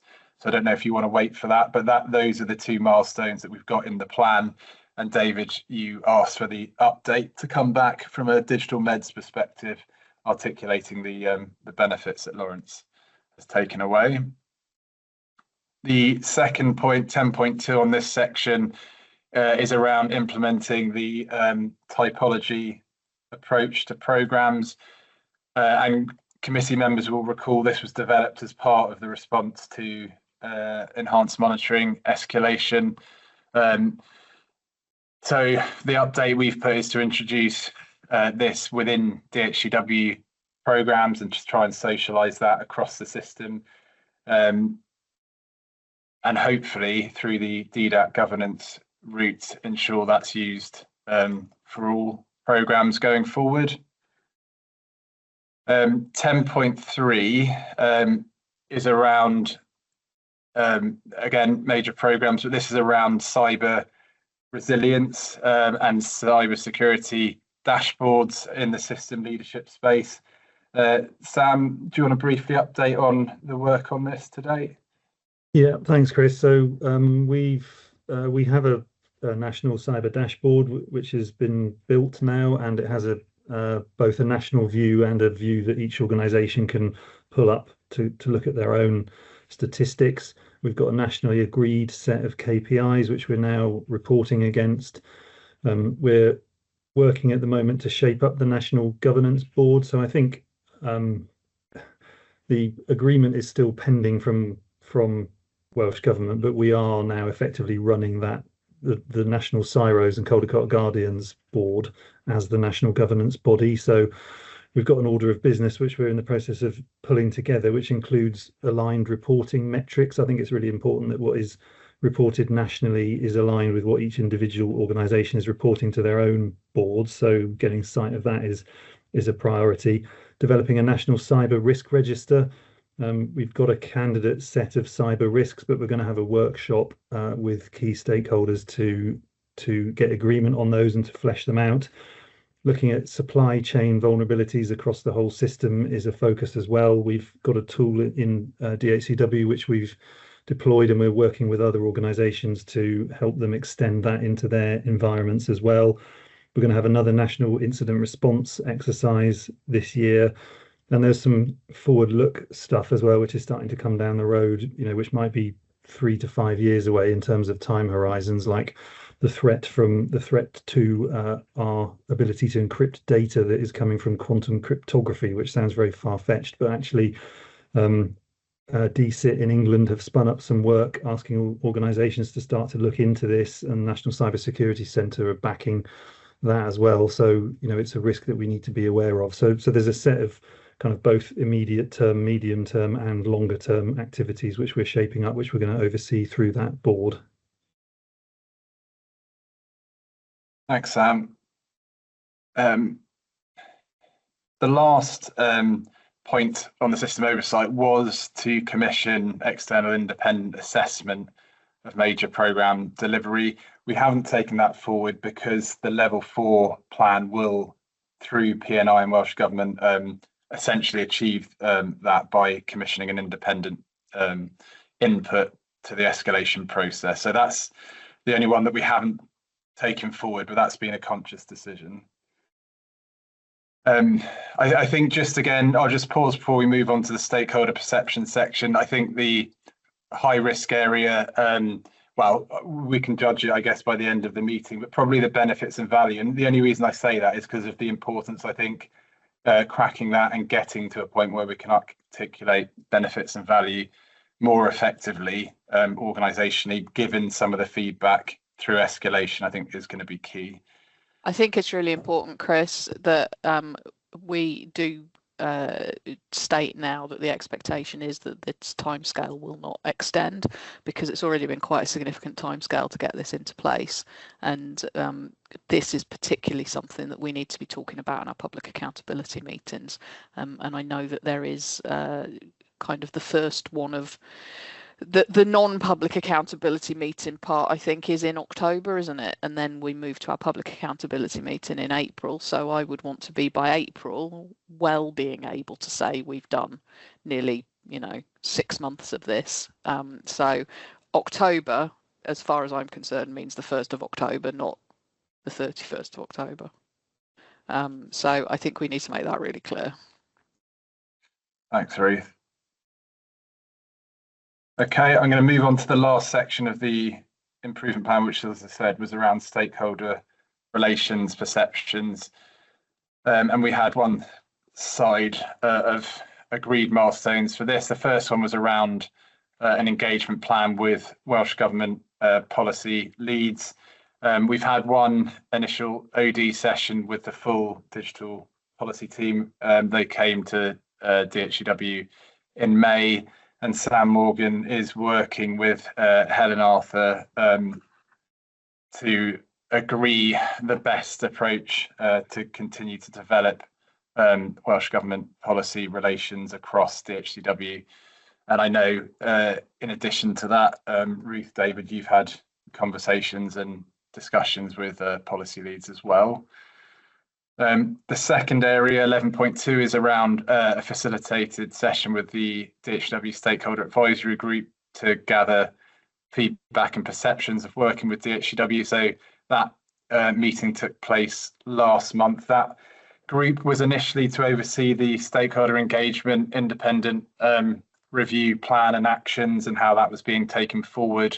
There is discussion consideration now on how a group, whether it's that group or a slightly amended version of that group, is established going forward and what that looks like. And there's a governance committee chairs meeting next week, which will include consideration of stakeholder advisory group within the governance infrastructure. But that specific milestone has been achieved. It's just the next steps now, I think. 11.3 is around user feedback satisfaction on DHW products and services, and routinely reporting these and embedding them into our tooling. And Sam mentioned earlier about the work happening in the app. I know there's a lot of work in the single record space in terms of gathering user feedback. So the milestone date is December, but there is work going on to achieve that. And I don't know if anyone wants to add anything or if that's sufficient in terms of status update. I could just add, Chris, that we've been gathering user feedback through the service desk for quite some time, and that's consistently very high in terms of the satisfaction scores that we get there. So that's really good considering the volume of tickets that go through that service. And then also we have, as you've mentioned, started to embed some user feedback forms within WCP, and some data starting to come through on that now. We've had some reasonable uptake, I think, in terms of people completing those. We're in the process of analysing it, so we should be able to feed that back fairly soon. Thanks, Sam. The second point is around publishing engagement rates and user feedback on DHCW events and digital activities. Obviously, we host a number of events, program related and non-program related, and we're starting to capture those more routinely. We hosted along with the NHS Wales Confederation, the NHS Wales Digital Conference earlier this year, and the feedback from that from a stakeholder perception was positive. And when the plan was developed, I think this was very much, both these and the last action was about better quantifying feedback from stakeholders, so that we have the data available. I know we have some, but we're trying to enhance the information that we have around stakeholder feedback directly. 11.5 was a follow on from the improvement plan originally developed. One of the de-escalation criteria was to achieve the stakeholder survey action plan actions, which we have done from a DHCW perspective. So that's positive, and that was July 26 as the deadline. I think there's more to do in the stakeholder space, but it's good to have achieved that. Undertake a stakeholder pulse survey was a follow-on. So that's the options are being worked through in considering how best to take that forward. And then the last item is just around board stakeholder engagement with Welsh Government and PNI. And that's been, as I mentioned earlier, I know Ruth, Chair and Vice Chair, you've been engaging both with Welsh Government, PNI, and actually wider NHS bodies. So that's the end of the improvement plan. In terms of risks with this one, I think for me it's just making sure we have quantifiable stakeholder feedback around our products and services, but I think we're starting to get the information.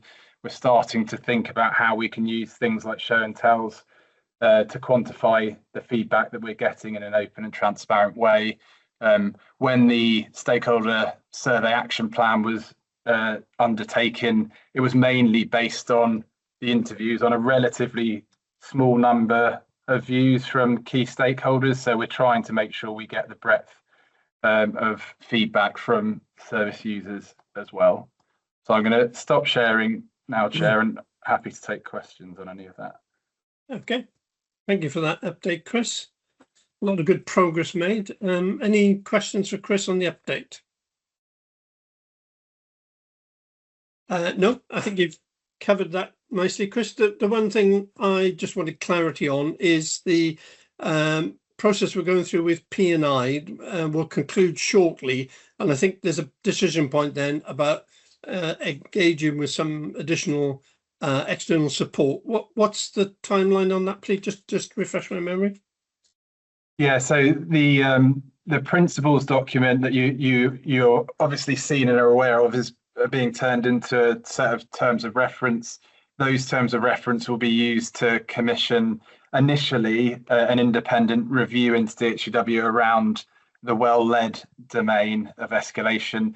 There is a possibility it might extend into the more digital delivery aspect, but that hasn't been confirmed as yet. So the first bit will be around well-led, and I think the time frame to an extent I think will depend on how quickly the availability of a suitable independent reviewer and how quickly they can come in. But I think over the next month I think we will know who it will be and what the time frames are for them to come in and undertake the work, which they've said will take up to 8 to 12 weeks. Okay, great. All right, thank you for that additional information.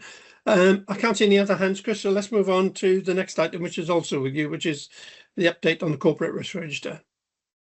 Thanks, David. Yeah, so I'm just going to start the update by talking through the requirement from the remit letter around programme risk tolerance and escalation arrangements.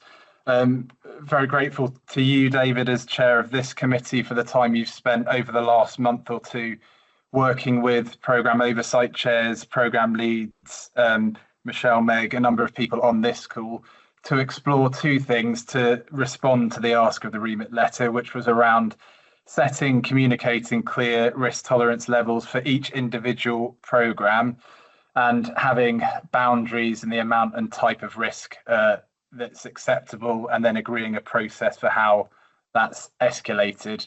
I think it's probably worth saying, as we've gone through this process, the remit letter refers specifically to risk and risk tolerance. I think we've taken a broader interpretation. I think it relates to risks, issues, incidents, and just anything that generally needs to be alerted to Welsh Government in terms of challenges being faced by the programme.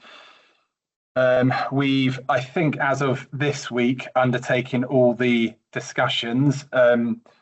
We've, I say we, Meg and the PMO team have developed a formal process that can be consistently applied across all programmes to escalate risks, both through the committee, but we've agreed with your direction, David, to include escalation outside of committee, recognising we need to do it quickly when there is something we've identified that needs to be alerted to Welsh Government. We've also, which I think has been very helpful actually, identified some of the key concern areas looking ahead for some of the major programmes. And within that, and this is a report that will come back to the next Portfolio Oversight Committee, there are some themes certainly that came through in the discussions. When you kind of aggregate all the risks in the discussions, there are things like health board capacity, etc., that come through as themes. So we will work that through, and at the next meeting, we will start the process of escalating through that programme risk tolerance approach. I will just see if Michelle or Meg want to come in and comment on this, because they've done a lot of the work around this with yourself, David. Yeah, if I can, thanks, Chris. It's been, I think it's been quite helpful. As you say, we've had the programme oversight chairs. Risk is something that programme boards should be very focused on anyway, as part of the routine business of a programme board. But we have emphasised that as we go through with programme boards, that we've got that right level of oversight. And I think the escalation, or sharing the escalations, would actually be really helpful to give that kind of closer attention, if you like, to what are some of the really key challenges and issues that are going on. And I think the final point would be that we often have that discussion with our programme chairs, actually, that the importance of how we address issues that the programme board is struggling or is unable to address themselves. And I think having those clearer routes should be helpful. Hopefully not too many of those issues, but should be helpful as we move forward. So really useful, I think. Thanks, Michelle. Yeah, and I think the aim is just to avoid some of the late surprises from a government perspective. Okay, so that I just wanted to start with that, but I'll move on to the main update, just to say there's 17 risks on the corporate risk register, of which 7 are assigned to this committee, which isn't unusual. Normally it's just under half, or about half our risks relate to the major programme delivery or PDC assignment.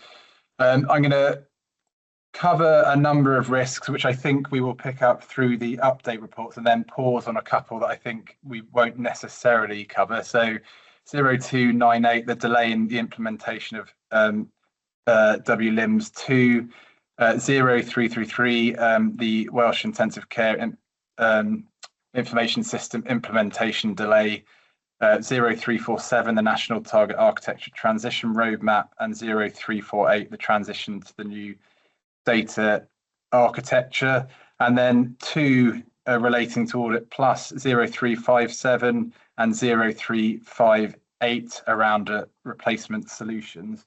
So I think just looking at Michelle and Sam, we'll probably cover those in terms of the risks, and the mitigations we're putting in place through your update. So I won't do that now.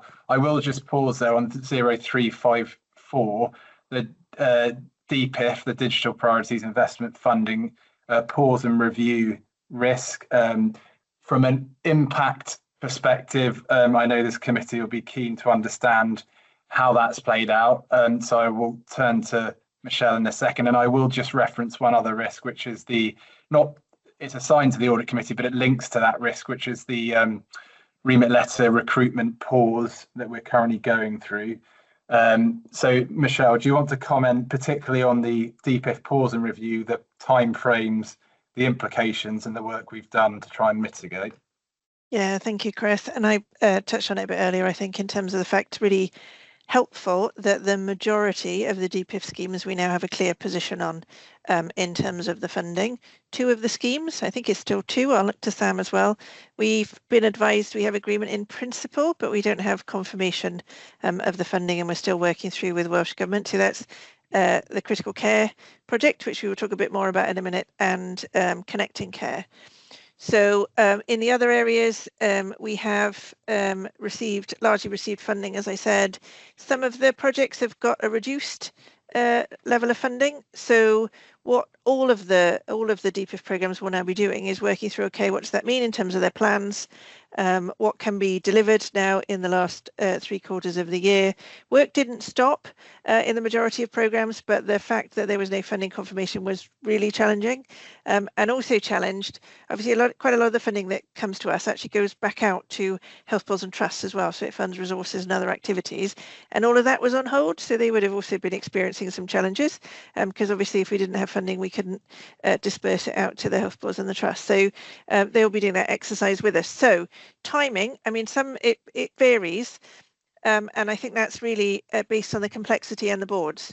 So what you would expect from a governance perspective is each program will be looking at its plan, will be looking at the reset, will be addressing the milestones, and then taking that back through their program boards to discuss and agree that at a program board level, and then we would start to see that being reflected back into reports. So we got the confirmation on the 3rd of July.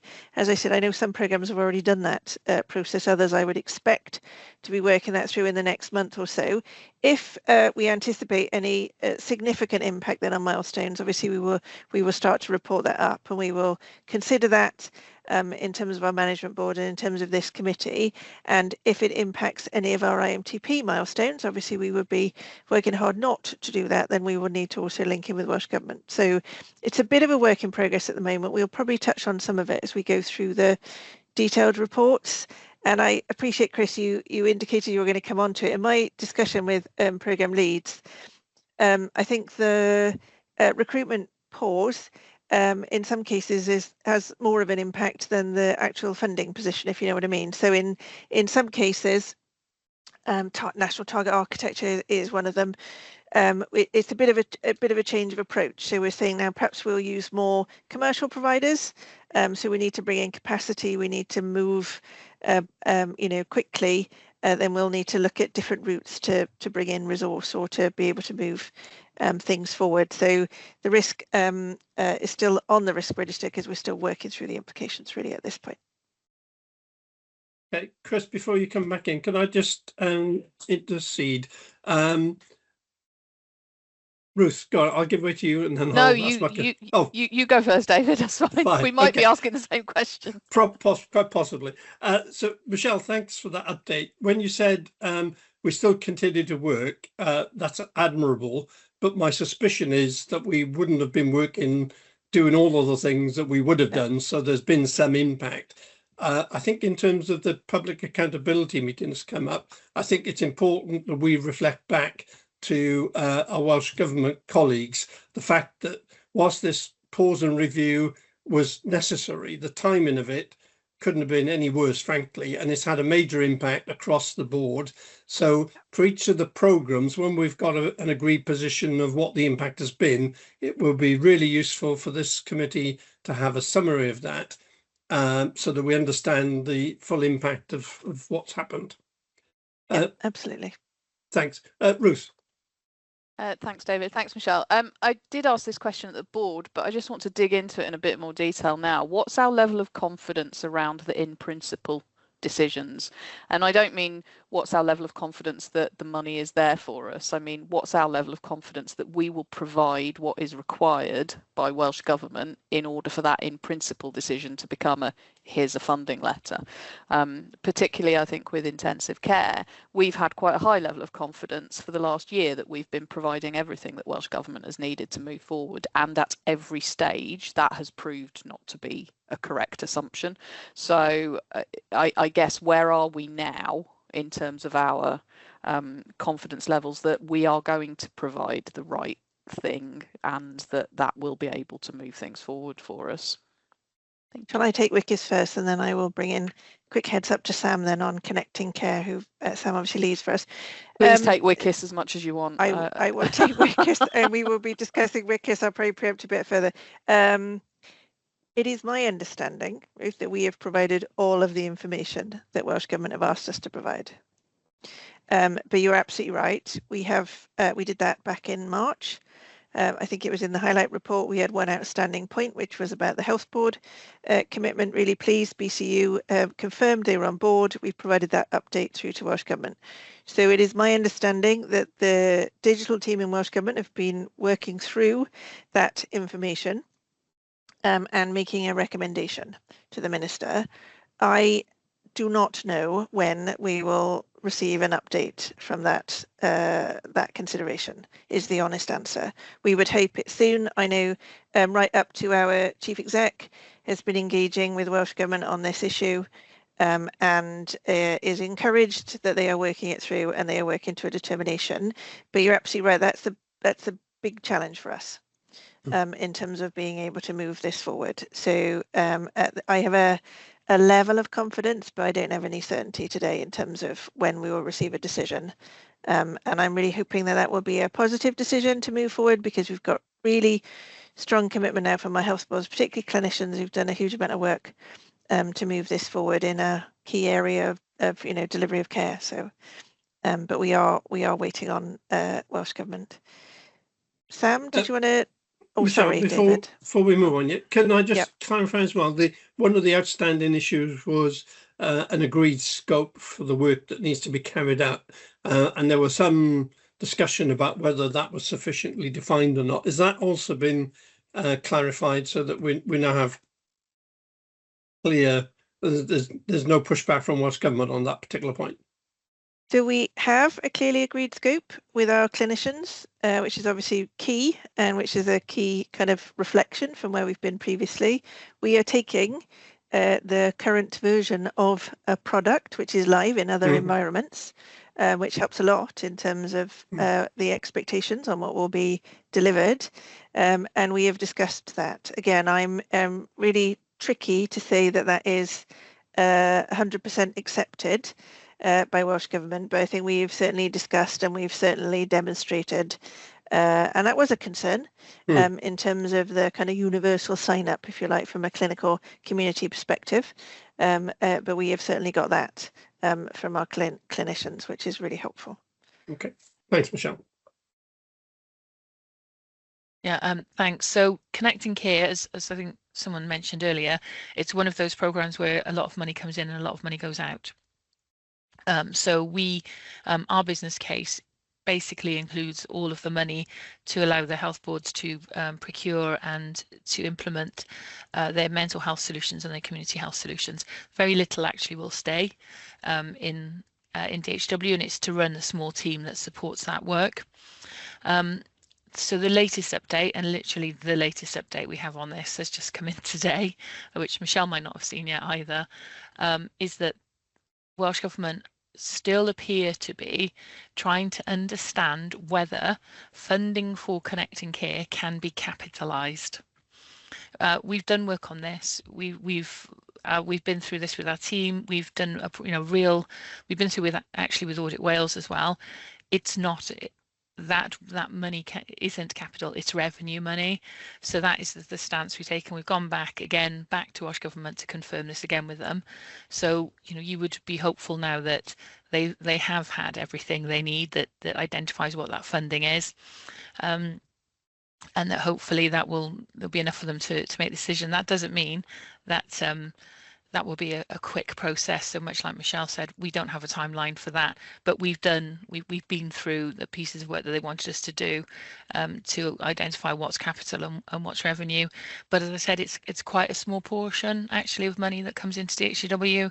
The impact here absolutely is with the health boards and their ability to progress contracts that they've signed. Okay, thanks, Sam. Chris, back to you. Thanks, David. Yeah, and just to add one point to your comment earlier, David, I think in terms of the DPIF pause and review, it's understanding what potentially some of the unintended consequences have been from it. I know there will be known consequences around delivery, but things that worry me a little bit are things like engagement from partners, clinical engagement, when things go on hold for that amount of time. And it's quite hard to measure and articulate that, but I think we will have felt some of that.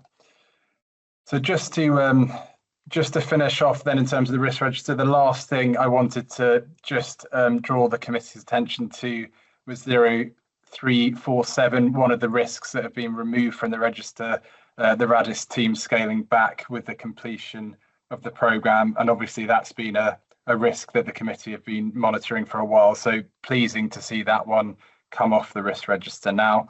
But just asking for the committee to note the updates, the risks assigned to the committee, and as mentioned, we'll go through those in some of the detail on the programme specific reports. Okay, thank you, Chris. Any questions for Chris on what we've just covered? No, okay, great. Let's progress on to 5.3 then, which is the major programmes update report. Michelle, did you want to do a little bit of a summary at the start of this? I will. Thank you very much, David. And then we will run through the updates kind of between myself and Sam this morning.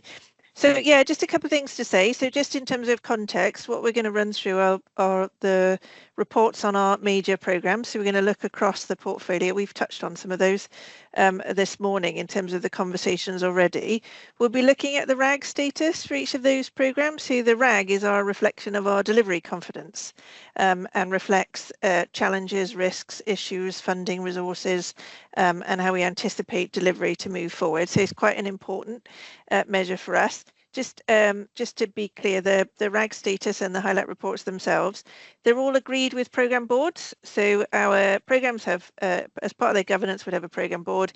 They would have an independent programme oversight chair who works with the DHCW lead and who would agree the RAG rating, so that provides that kind of assurance wrap, if you like, around we report it. And I think that's really important. So this is not necessarily just DHCW's view on delivery confidence. This is the view of the system and for those who are involved in the programme who are all needed in order to deliver. So what we're going to look at is the status of our main programmes. We'll look at some recent progress. Colleagues may want to add a bit more recent programmes. So these reports are good as of June. And as we've mentioned several times, we've had things like the DPIF funding confirmed in the intervening period. So we'll touch up a little bit on that.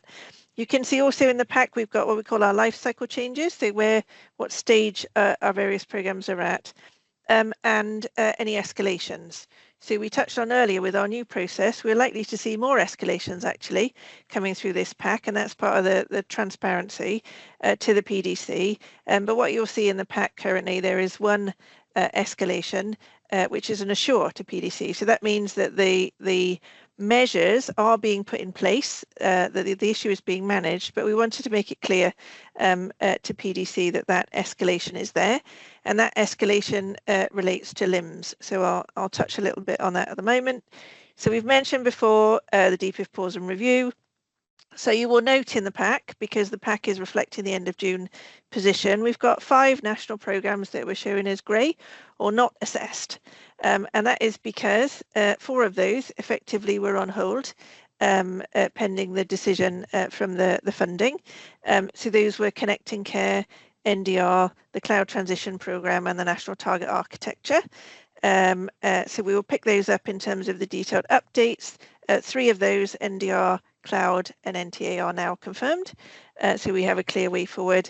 And Connecting Care, as Sam has just shared with us, the final one not assessed is WICIS, our critical care programme. Again, we'll touch on that 2 reasons there. We're waiting for a decision as well as funding confirmation. So that one has been in the not assessed category for a bit longer than the others.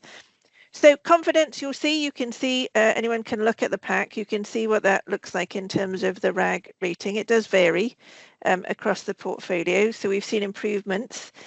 Really pleased. RISP, so RISP is our new radiology system that has now completed its rollout across the whole of Wales. So that was a significant programme of work. And that has been completed in this period. So that's really, really good news and massive well done to the whole team who were involved in that. So that was a combination of a team in DHCW and teams in each of the health boards working really effectively together. So significant implementation, significant change. And also you can see Audit Plus. So Audit Plus has moved from red, which is our kind of lowest RAG rating, if you like, lowest confidence, to amber red. And I'm sure Sam will pick that up in terms of the update as we go through. So that one is in an improving situation. The escalation, I'll just pick that up now, if I may, Chair, which is in the pack, as I said, relates to LIMS. So LIMS continues to be a challenge for us. The escalation relates to delays. We're already in delay, and I'll pick that up in detail when we get to LIMS. The particular mitigation that we've now put in place is we've stood up a weekly escalation call with the individuals nominated by each of the health boards and trusts as their senior responsible officers. So a senior member from within their organisation who can make decisions for their organisation, who can take responsibility for their people and the tasks that need to be done. So we meet on a weekly basis now on a Wednesday, and we look at any kind of showstoppers or blockers. So we're at that point now, I think, where it's any really key things that we need support to unblock. So that is, we're just updating the committee to that on an assurance basis. So those were the key points I was going to put forward, David. If you're happy, we'll move into each of the programs where we will, one of us will provide a bit of an overview of where we are. As I said, perhaps colleagues, if we could touch on the impact of the funding, if indeed there was an impact for funding in that area, it's not all of them, and any more recent updates, then that would be really helpful. And perhaps we'll just pause after each one in case there are any questions from members, if that's okay. That's fine, yeah. Thanks, David. I'll try and coordinate this efficiently. It jumps around a little bit. So I think we start with Sam Hall in the GP Systems framework. Thanks, Sam. Okay, happy. This one's a really quick one, so you'll be pleased to know. So all GP migrations have completed and all sites have reached stable operations. So it's been... Just stop there, Sam. Yeah, I was going to stop there. Yeah. But you'll see in one of my later updates, it has the benefit of moving to one system has already opened a door for us that we didn't have before. And I will touch on that in one of my other updates. But so now we have, continuity of clinical systems right the way across Wales, and the same with the same supplier. People can move much more freely between the systems. So we're already starting to see those service benefits coming through, and that reduced service variation. Again, we'll start to see the benefits from that as well. So yeah, just a big thank you from the team actually, to have got us into this position. And as you saw from Lawrence's, from what Lawrence mentioned earlier, the team have gone from doing about 12 EPS migrations now to 30. So we've just literally pivoted from doing this. We didn't give them a break. We just moved them straight onto the new thing. So we can bring that EPS program in as we're talking about in November, which is well ahead of the schedule that we had, which was, I think, May 27. So yeah, been good. Moved on. That is unless there's any other comments, we're glad that that's one off the list. Yeah, thanks, Sam. And our thanks from this committee to the team for a job really well done. Thank you. Okay, so Sam Lloyd is next with Cloud Transition and the Integration Hub, please. Thanks, Michelle. So Cloud Transition is our program to migrate services from data centers to cloud. We're doing that for a number of reasons. Mainly that we can avoid, according to the calculations in our business case, £19 million worth of additional cost over the 10-year lifetime of the business case. We can significantly improve resilience. As I updated in the board, we've had quite a number of data center incidents over the last couple of years, and moving to cloud is the kind of long-term strategic mitigation of those risks. And also it's a significant part of our new operating model. Transitioning to cloud is really kind of underpins a lot of the new ways of working that we're looking to implement, particularly in terms of modern software engineering practices, delivering at pace, and so on. So the DPIF pause and review didn't really come at a particularly good time for this program, because we just awarded the major contracts for the partners that we needed to bring in to undertake the migration. And at that point, the funding was paused. So we had the frameworks in place, but we weren't actually able to call off any work packages against those frameworks. So some planning activity using the in-house core team continued, but the migration work and the landing zone builds and things ground to a bit of a halt. So we've lost a quarter as a result of the pause and review. So we're now in the process of ramping up again and understanding the impacts of that on the long-term milestone plan for the programme. So as Michelle said, this report was not assessed because of the DPIF situation, but the next ones will be, and we'll probably be in an amber red position next time as a result of the ramp up activities and the backlog of activity that we need to try and burn through. But I think we'll probably relatively quickly get back to an amber green position, because we're getting to a stronger place. A lot of the landing zone build work is now done. We're just in the process of structuring the work packages for the migration activity, and that's going to be split into 3 pillars. So there's a kind of governance and oversight pillar. There's potentially 2 migration pods of teams who will actually be cranking the handle and churning through the migrations of systems from on-prem to cloud. And then there's a sort of burst capacity pod, which is bringing in additional resources in things like cyber and architecture where we need them to feed into the migration activity. The procurement for that is underway at the moment, so I think we should be able to get that moving fairly quickly. The team have done a lot of work on the wave planning, so understanding the treatment plan for each of the applications, which is in scope, which is about 90. And so essentially working out whether we're going to just migrate those as they are, or retire them, or rebuild them in some way. There's a 6-point treatment plan that we use to determine how we're going to handle each of them. We've been through that for all of the applications that are within scope. We've scoped out 9 migration waves, which take us through to the end of the programme, and we're about to embark on starting the activity of actual migration.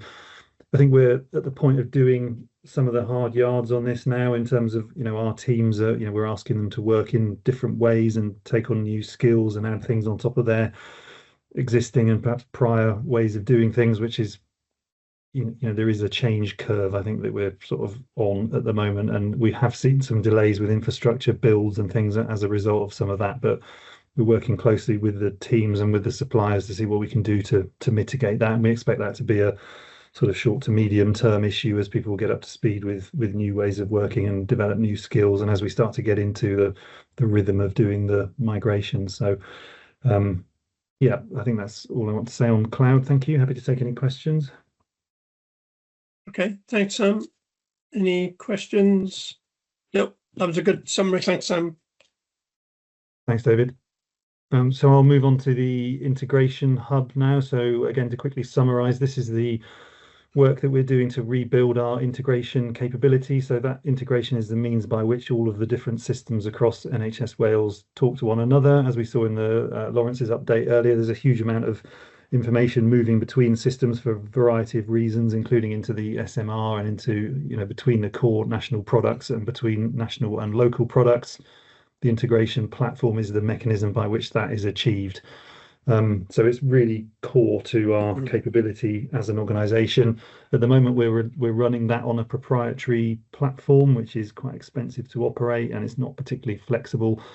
So we took the decision 18 months or so ago to move to an in-house built product, which gives us a lot more flexibility over how the product is operated. It gives us much better opportunities to standardize integration flows.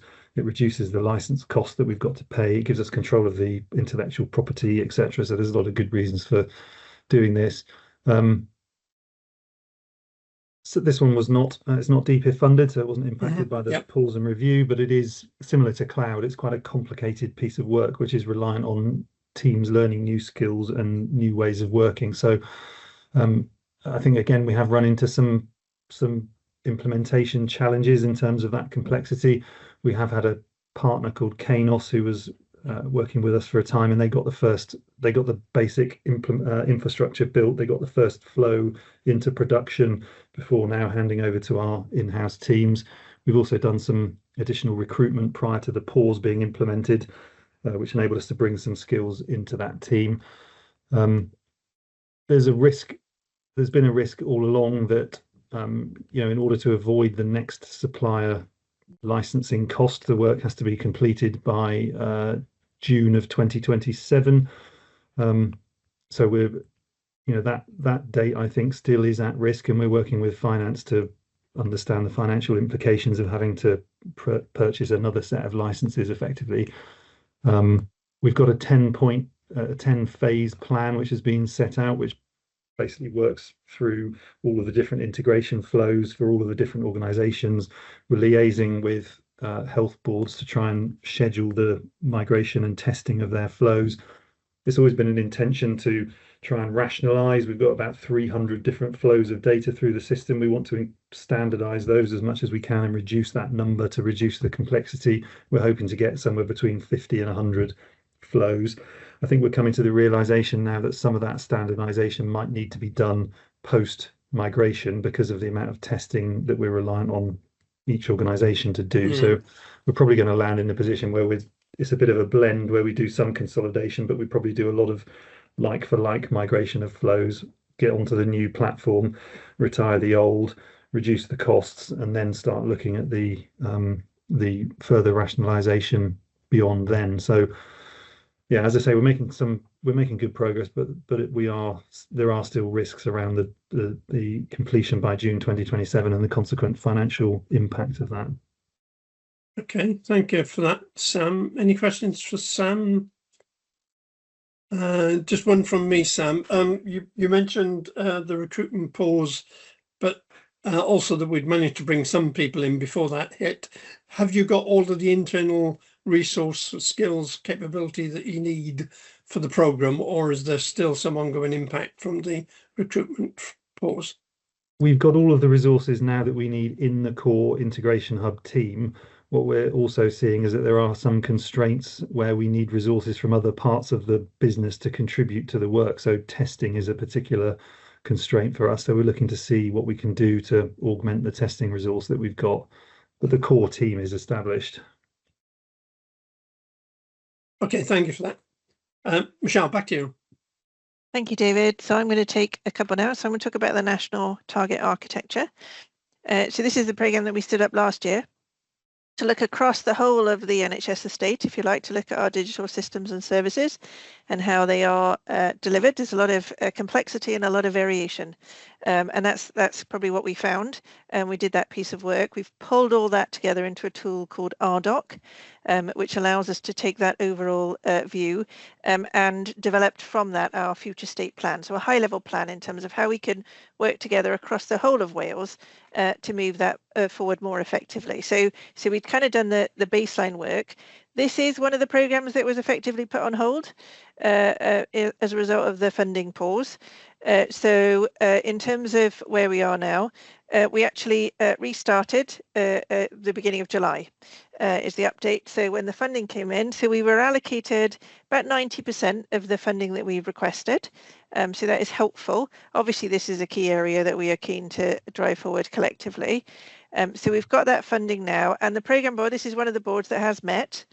So they met on the 17th of July. So a high level plan was shared with them at that meeting in terms of what we could now utilise the funding and the timescale that was available.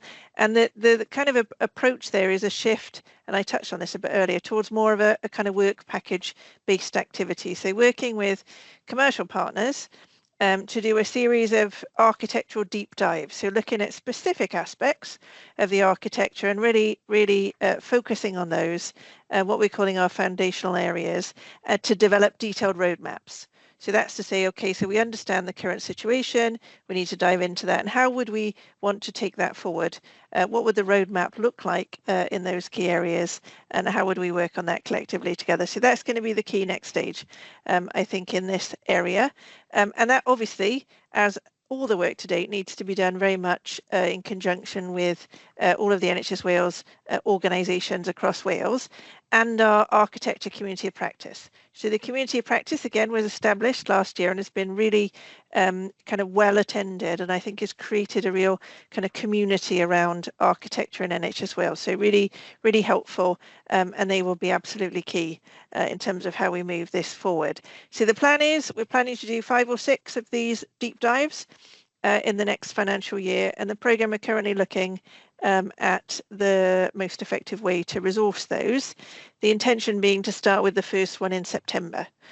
So now that we're funded, we need to get a move on, really, and then we've got the last 6 months of the year really to get as far into that activity as we can. So I'd expect to start to see specific updates coming in on that. So we're focusing also on developing architectural capability, that's a mouthful, so the skills and expertise that we need in the architecture space across the whole of NHS Wales. So that we're starting that with a survey to understand where that capability sits, what the capability levels are, and where our gaps are. Because again, this is a key area. We'll be doing that gap analysis and then looking to develop a capability development plan. So that is again so that we can raise the level of understanding and expertise across the whole of NHS Wales. We're continuing to grow RDoC. So as I mentioned, RDoC is the tool that we've used in order to capture all the information about current systems and services. So we're going to be running sessions with our SMEs to look at how we can get more information actually into the tool. So the more information we have, the richer picture we have of the situation in Wales. And what we can also do then is to use that to model our future state. So here's where we are now. Where do we want to be in the future? And we can use RDoC to help us with that. So that's been a good investment into some digital tooling to help us develop the way forward. So one key risk, I think, that I just wanted to touch on in this area.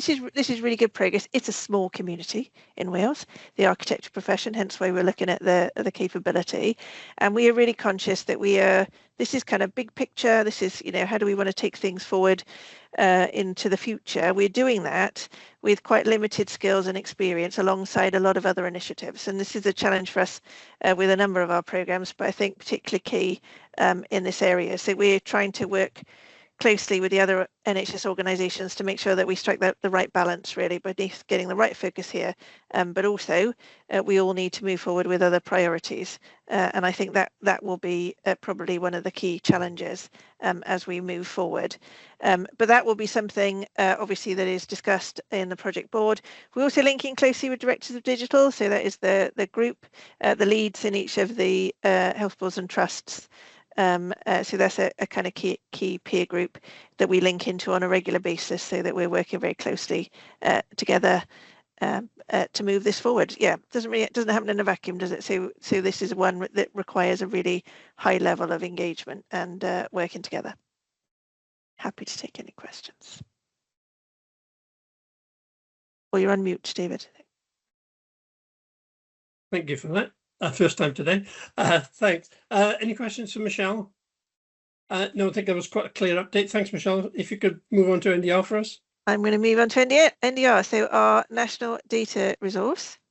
So the exciting thing, I think, about NDR is that we've spent a number of years developing, back to architecture again, but the platform, the products, so the basis, the structure, if you like, for us to hold the data is all built and in place. So, that is the investment that we've made to date. So what we are focusing on increasingly in the programme is how do we make the most of that? What capabilities have we built? How do we make the most of those? And how do we increase adoption across Wales? So that is what we called, phase 4 in the investment, if you like, in the business case is all about adoption and then enabling those capabilities to transform the way in which we're delivering care. We touched on a couple of things earlier. Actually, we mentioned the shared medicines record again. It's a key component, actually lives as part of the wider NDR set of services. And that opens up quite a lot of other benefits across the whole estate.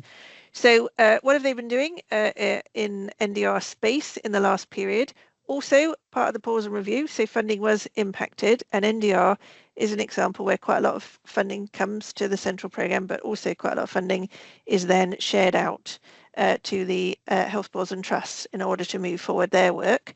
So that has all been on hold. We have seen a reduction in funding, so they got about they got precisely an 8% reduction in the funding that we asked for this year. So what's been agreed, I think, which is very pragmatic at the programme board, is that all of the funding aspects, if you like, will be reduced by the same level. So the money that goes out to the health boards and trusts will be reduced by 8%. The money that comes into the central team will be reduced by 8%. So that's how they've reflected the reduction in the funding. So in the last period, we have successfully migrated allergies into the clinical data repository. So those were the allergies that Lawrence mentioned in his presentation that are supporting things like our medicines services. And they are continuing to work on diagnostics and PROMs, so test results at a high level, all again coming into the central repository so that we can access them across the whole of Wales. And PROMs are the patient reported outcome measures. So as individuals, you may have been involved in those if you've ever been asked to provide feedback in terms of your experience with the NHS or your condition and the care that you're receiving. We call those PROMs. And again, it's really helpful to have all of those available in the central resource. So that is work that is ongoing at the moment. In the data analytics platform, so all of the health boards are at different stages of putting data into the NDR, and Iron Bevan actually leading the way. I'll big up for an Iron Bevan because they've completed the migration of all of the data that they've been holding locally now into NDAP or into the analytics platform, which actually opens up quite a lot of capability for them as a health board. So the health boards access this themselves. It's not something that they need to ask us to do necessarily. Their folks locally have the skills and experience, and they can use all of the capabilities. So there's some really interesting work going on in an Iron Bevan. We also, linked to that, provide training and development. So something called the Advanced Analytics Programme. So that in the last period, the latest cohort has completed that programme of work. So that's the opportunity to develop the skills, the future skills that we need, and that's been a really helpful part of the programme. And the design and build of the secure data environment. So that is now complete as well in the Google platform. So as I said, NDR quite a way advanced in terms of provision of the capability areas. So moving forward, the priority areas are to continue to maintain the live service. So particularly in the clinical data repository, so that's key. So maybe stating the obvious, but the fact that we are provisioning that data out now to our clinical systems, so things like EPMA, means that that becomes a really critical element of the infrastructure, needs to be supported and maintained, as you would expect. And also the development of the clinical coding AI workbench. So I noticed that was in our escalation framework, Chris. So this is one of the examples, one of the use cases, if you like. So what can we do with this? We've got these tools, we've got this capability. What can we actually do with it? And how can we demonstrate the value of what has been a significant investment? So this is it seems like a really niche area, but it's really key delivery of healthcare, which is clinical coding. So which is how do we know across the whole of NHS Wales, what condition you may have, what care that's been provided to you. It's all coded, and that allows us to look across the whole of NHS and get a picture really in terms of the care, the conditions, etc. That we need. So there's a piece of work that's being done using some of the AI capabilities in NDR to look at how we can support coding, which is it's largely a manual task. So believe it or not, individuals, really capable individuals, tend to sit down and they look through records and they assign codes to various things, and this is about how we can use some of that kind of digital AI capability, if you like, to support that process. So that's a really interesting one. I think that's at the early stages of development, but it's the kind of use case I think we need to see to help us understand what the NDR is all about, really. Happy to take any questions. Agreed. Thanks, Michelle. We did get a board briefing on this a couple of weeks ago, so and that seemed to be a really good use case.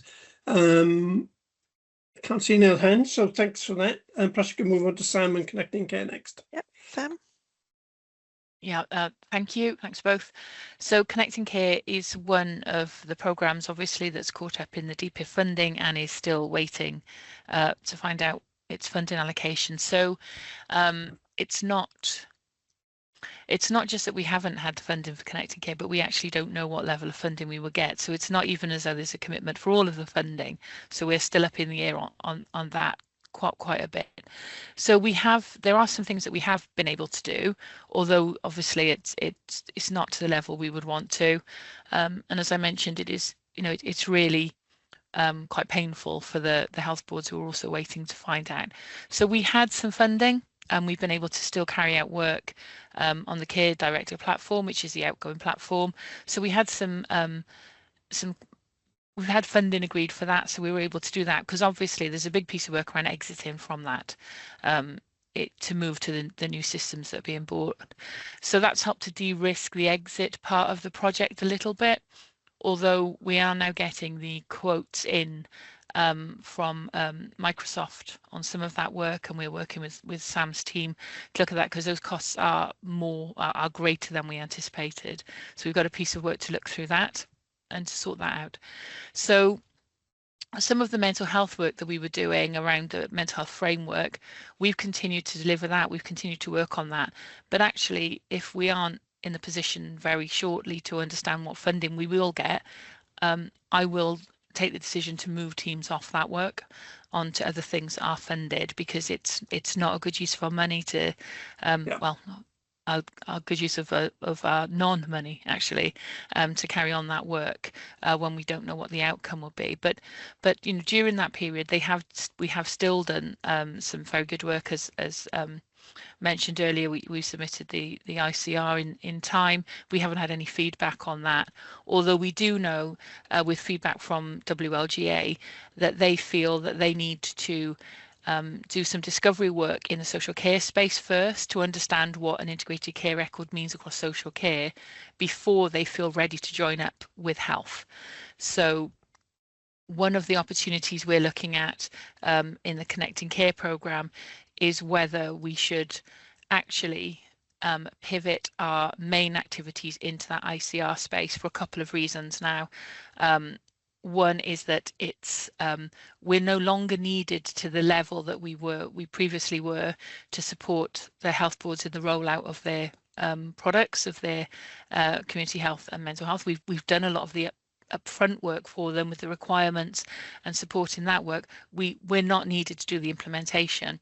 So actually, if we were to get some Connecting Care funding, it would be better to pivot towards that. We've got a workshop coming up with the health boards to say, you know, this is where we're going to go. And we've had some initial early conversations with Welsh Government on that might actually be the better direction. So that could be an important pivot in the Connecting Care space for us.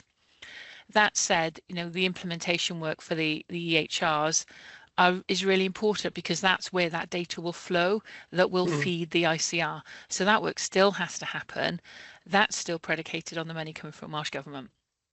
So the longer that takes, the further behind health boards will be in their ability to deliver to timescales for that. So it's still a concern that's in. That's still a worry. Some of the work that we have continued to work on with the mental health apps framework. So that's the validation framework for the design and testing of mental health apps that we could then link through the NHS Wales app to support people with self-care in the mental health space. That was delivered to plan in January, and now the work stream 2, which is to look at the process, the design and the delivery model for that's on target for August. But these are really, they're just pieces of the whole thing that we wanted to do. And I know it's incredibly frustrating to the team that were really dedicated to this work. Actually, they could really see the impact that this work could have for people across Wales, that they feel that they've, you know, losing momentum. I think Michelle touched on it and Sam has touched on it as well, is that while you're in this waiting period, it's, you know, we get to the point now where we're going to have to ramp back up in some areas, and that's not quickly done, especially with the recruitment pause that we're currently under. So so that is quite a struggle. But so work is going on. We're looking at how we pivot in the ICR space, but until we do get confirmation on funding, there's very little more we can do in the Connecting Care space. Yeah, I share your frustrations. I've been in similar positions previously in my career, and it's very frustrating that you just lose momentum basically, and then it's surprising how long it takes to get back up to speed once you've restarted. So, any questions on Connecting Care? Okay, Sam, could you move on to Audit Plus replacement then, please? I can, thank you. And I'll pick up as well on the risks that Chris mentioned. So Audit Plus in this space, we were, it was in a very, up until the end of June, we felt we were in a quite a red position with Audit Plus, but actually things have changed very early in July, you'd be pleased to know. So as you're aware, in Audit Plus, the current system that we use, we need to migrate off that by I think it's by June next year at the latest. So we need to migrate away from it. We have been pursuing an opportunity to create a strategic solution in-house. So that means we don't have to rely on a supplier to provide that that information that flows in so many places. So Audit Plus actually feeds data to for GPs, but into Welsh Government for performance metrics, into Public Health Wales for surveillance metrics and public health management. It flows into the SAIL database for research, and it helps us to create our cohorts for things like vaccination and screening. It is a hugely important, pivotal tool that we have in our arsenal. And so we were looking at a strategic solution for that. We have the test system up and running. We've got test data in it, but what we have is we've hit a wall around the IG, and one of those risks is around the appropriate use of data into the current IG, the current IG legislation that is in place. There's a lot of work, as you're aware, that looking at that wider, not just for the Audit Plus solution, but we're actually kind of stuck in that piece of, and we can't move that on in DHW. We're involved in the conversations, but this is a Welsh Government conversation with the contractors in the primary care space. We're hoping there's going to be an outcome that's a good solution, but currently we don't have a timescale for that, so we can't plan for that. So what we've had to do is to look at a tactical solution. So this is something which will fill the gap while we carry on to pursue that strategic solution. We've identified a tool we took this as a tactical solution to the Government's Insurance Group for Audit Plus in July, and it's been agreed in principle as a tactical replacement. So we're now just working through that. The tool is EMIS ES&R, which is why I've said that moving to EMIS is already starting to give us benefits. So that move to EMIS means there's another tool within the EMIS suite that will allow us to carry out the functionality for Audit Plus. So that work we've now pivoted in that space to, I've said that word a lot today, but that is just how flexible we are. We've pivoted in that space now to look at creating the pathways within this new system to allow us to move off Audit Plus in a graceful way and into the EMIS tactical solution for the time being. The good news is it's not an expensive way to move. It's actually it's not going to cost us any more money than we're paying now. It's actually quite a little bit cheaper. So it's been it's accepted as a really good solution. But we're doing that mobilization activity now. The other risk we then had was there's a sunsetting risk of the feeds that our Audit Plus behind. And so to mitigate that, there's two ways. One is we're able to dual run with this system sooner. So the plan is to start dual running between this and the current Audit Plus solution from January, so to have a significant amount of time to dual run, which really mitigates against those feeds, losing those feeds. But we're also having commercial discussions about extending those feeds as well. So we're trying to cover it on all bases. But actually from where we are currently, which was very kind of amber red feel, we're very much looking at a amber green situation for the next board. But a lot of work happened in about a month. That's really good news. Thanks, Sam. Presumably the IG issue that you mentioned just relates to the original solution, and there's no issue read across into the tactical solution. It does. It puts DHW in a different position than it's currently in, effectively, because all of the data that's in the GP systems would be effectively sucked out of them and into DHW land. Whereas the EMIS solution, it leaves it where it is, and it just moves the data that's required. So it's a bit of a difference, and it's about the proportionality of the data. Yeah. Okay, great. glad we've got a solution that looks like it will hopefully solve the problem. Any questions for Sam on Audit Plus replacement? Okay, so back to you, Michelle. We've got 3 things, and hopefully we can land at 12:30 for our lunch break. Okay, that's the challenge for me then, David. Thank you. So we'll start with WICIS. So this is the Welsh Intensive Care System. We've touched on this a couple of times through the meeting. This is one of our challenging areas, I think, in programme terms. But really important. So just by way of background, hopefully not too many people who might be observing this meeting have had spent time in intensive care. But if you do, or if you visit an intensive care, a lot of their activity, they have big charts where they capture a lot of activity in terms of an individual's status, medications, support and care, and it's an intensive environment. So as you can imagine, there's a lot of detail and a lot of information that is required to be captured and is used by clinicians in order to inform that care. So a lot of that, as I said, is still done on paper across most of Wales. So this was an important investment really to get a digital system into this environment, which would bring quite a lot of benefit to clinicians and ultimately to patients, and that is still the aim as we move forward. So this one it's been on and off and pause a number of times.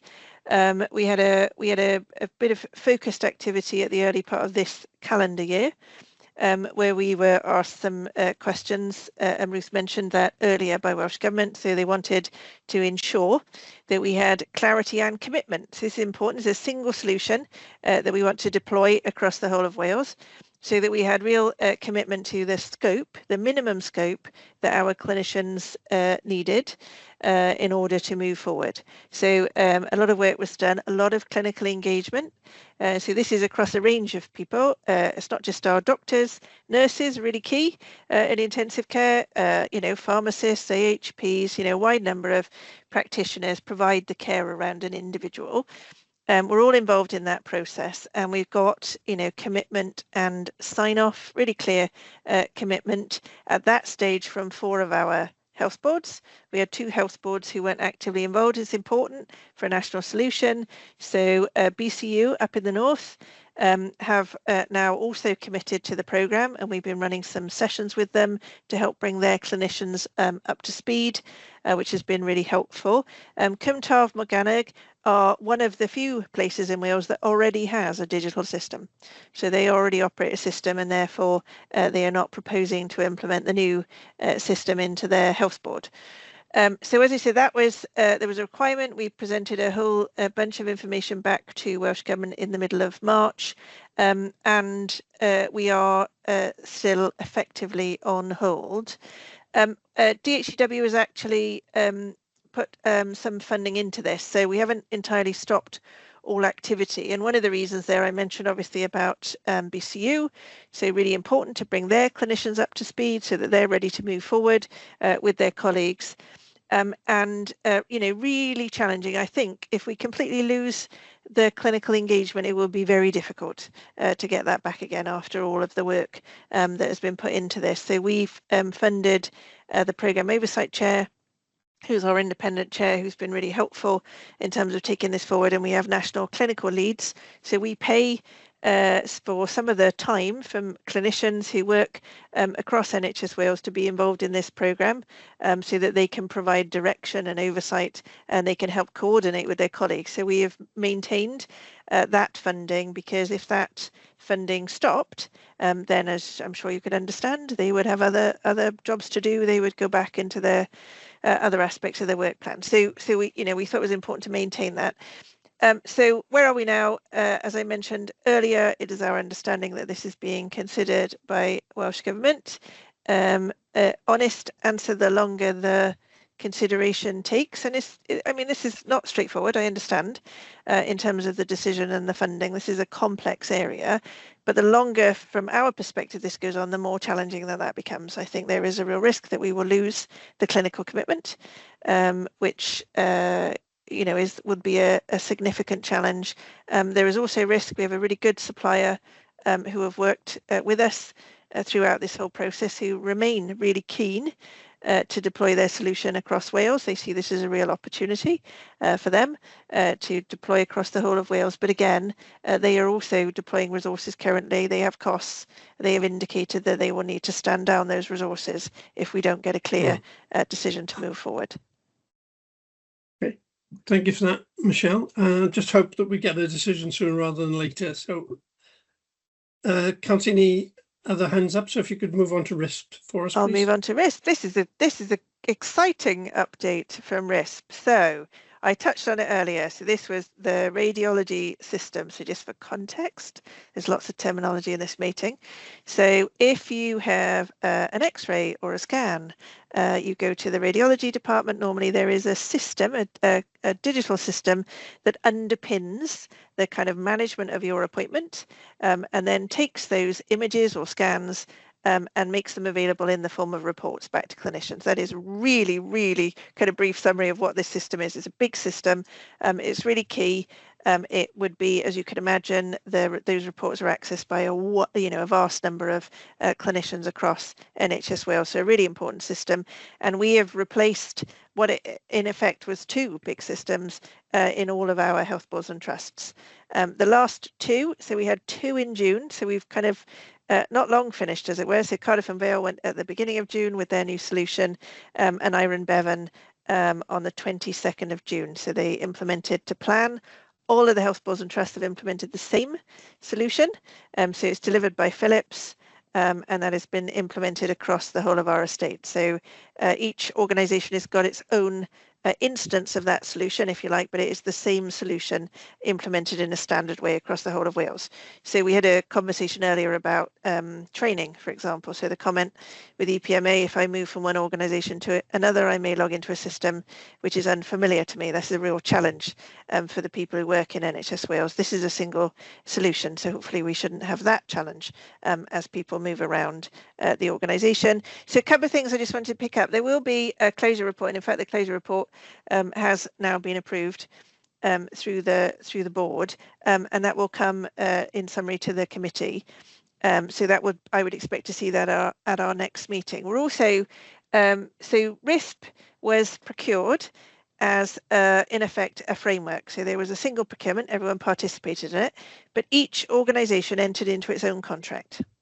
So this is different to some of the other aspects. I guess it's similar to EPMA, but there was only one supplier, right? So everybody chose the same supplier. Everybody's got their own contract. I think what we'll see, and there's some detailed lessons learned workshops taking place now, so that we've got that memory, is that has created some challenges, not least managing one supplier with what was turned out to be 10 different contracts. That's quite tricky for them as well. And I think they've probably found that as we move forward. And we've already had conversations prompted from the radiology community and from directors of digital about how can DHCW support us now as we move forward with RISP in terms of that continued kind of oversight and management on their behalf. So we're putting together a proposal to take to directors of digital. I think that would be key.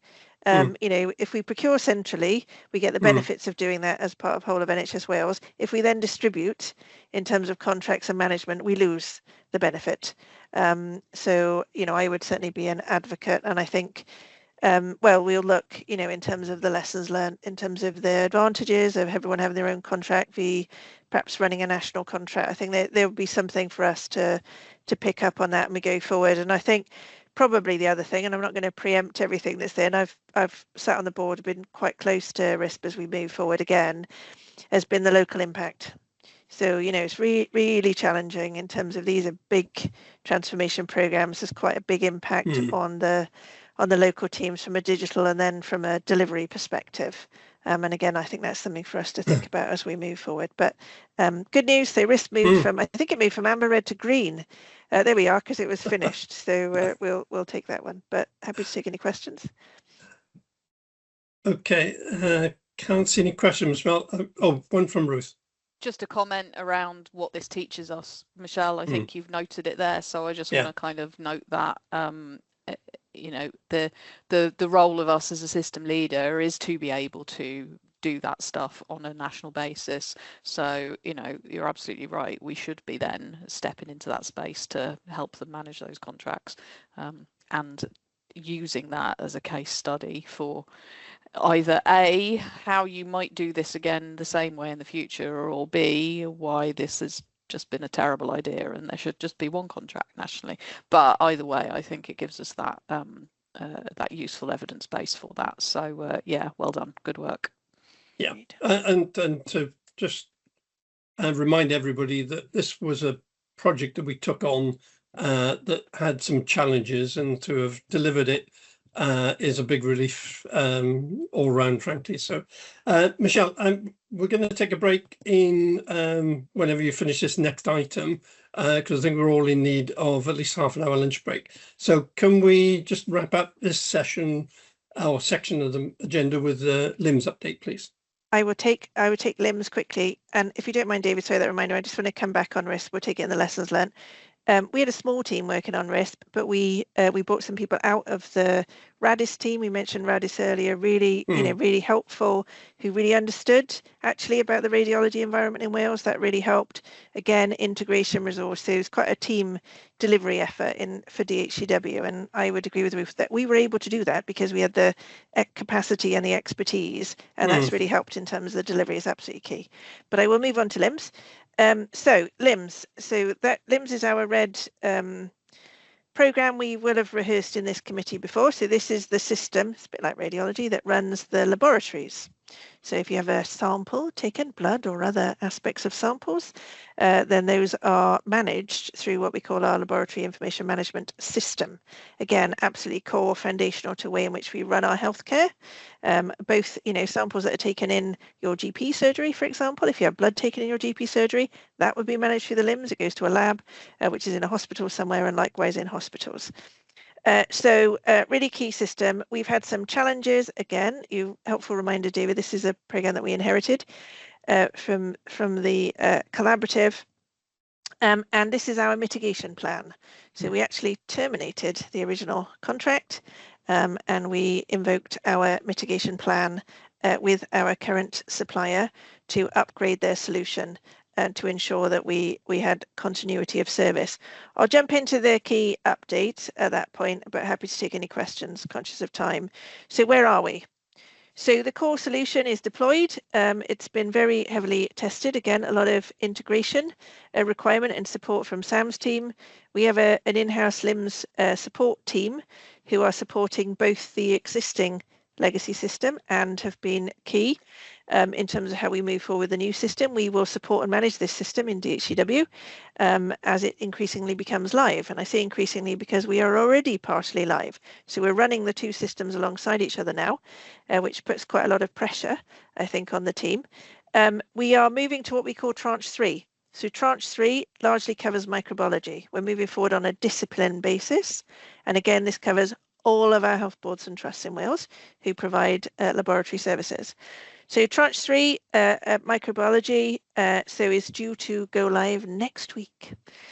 So I did check in with the team. So we've got a meeting on Friday, tomorrow, which we call our no-go meeting, which is to say, are we ready in order to start the transition next week?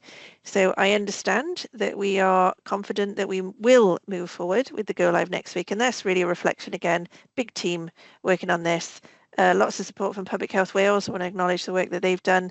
They're absolutely key in Wales, the delivery of microbiology services. There are labs within the health boards as well, but you know, they've been really helpful in terms of driving this forward. So I anticipate that we will go live with tranche 3 next week. So that leaves us then with tranche 4, which is blood sciences, which is the big, that's a kind of big department, if you like, as a big component within the LIMS solution. So they are on track to begin the go live on the 21st of September.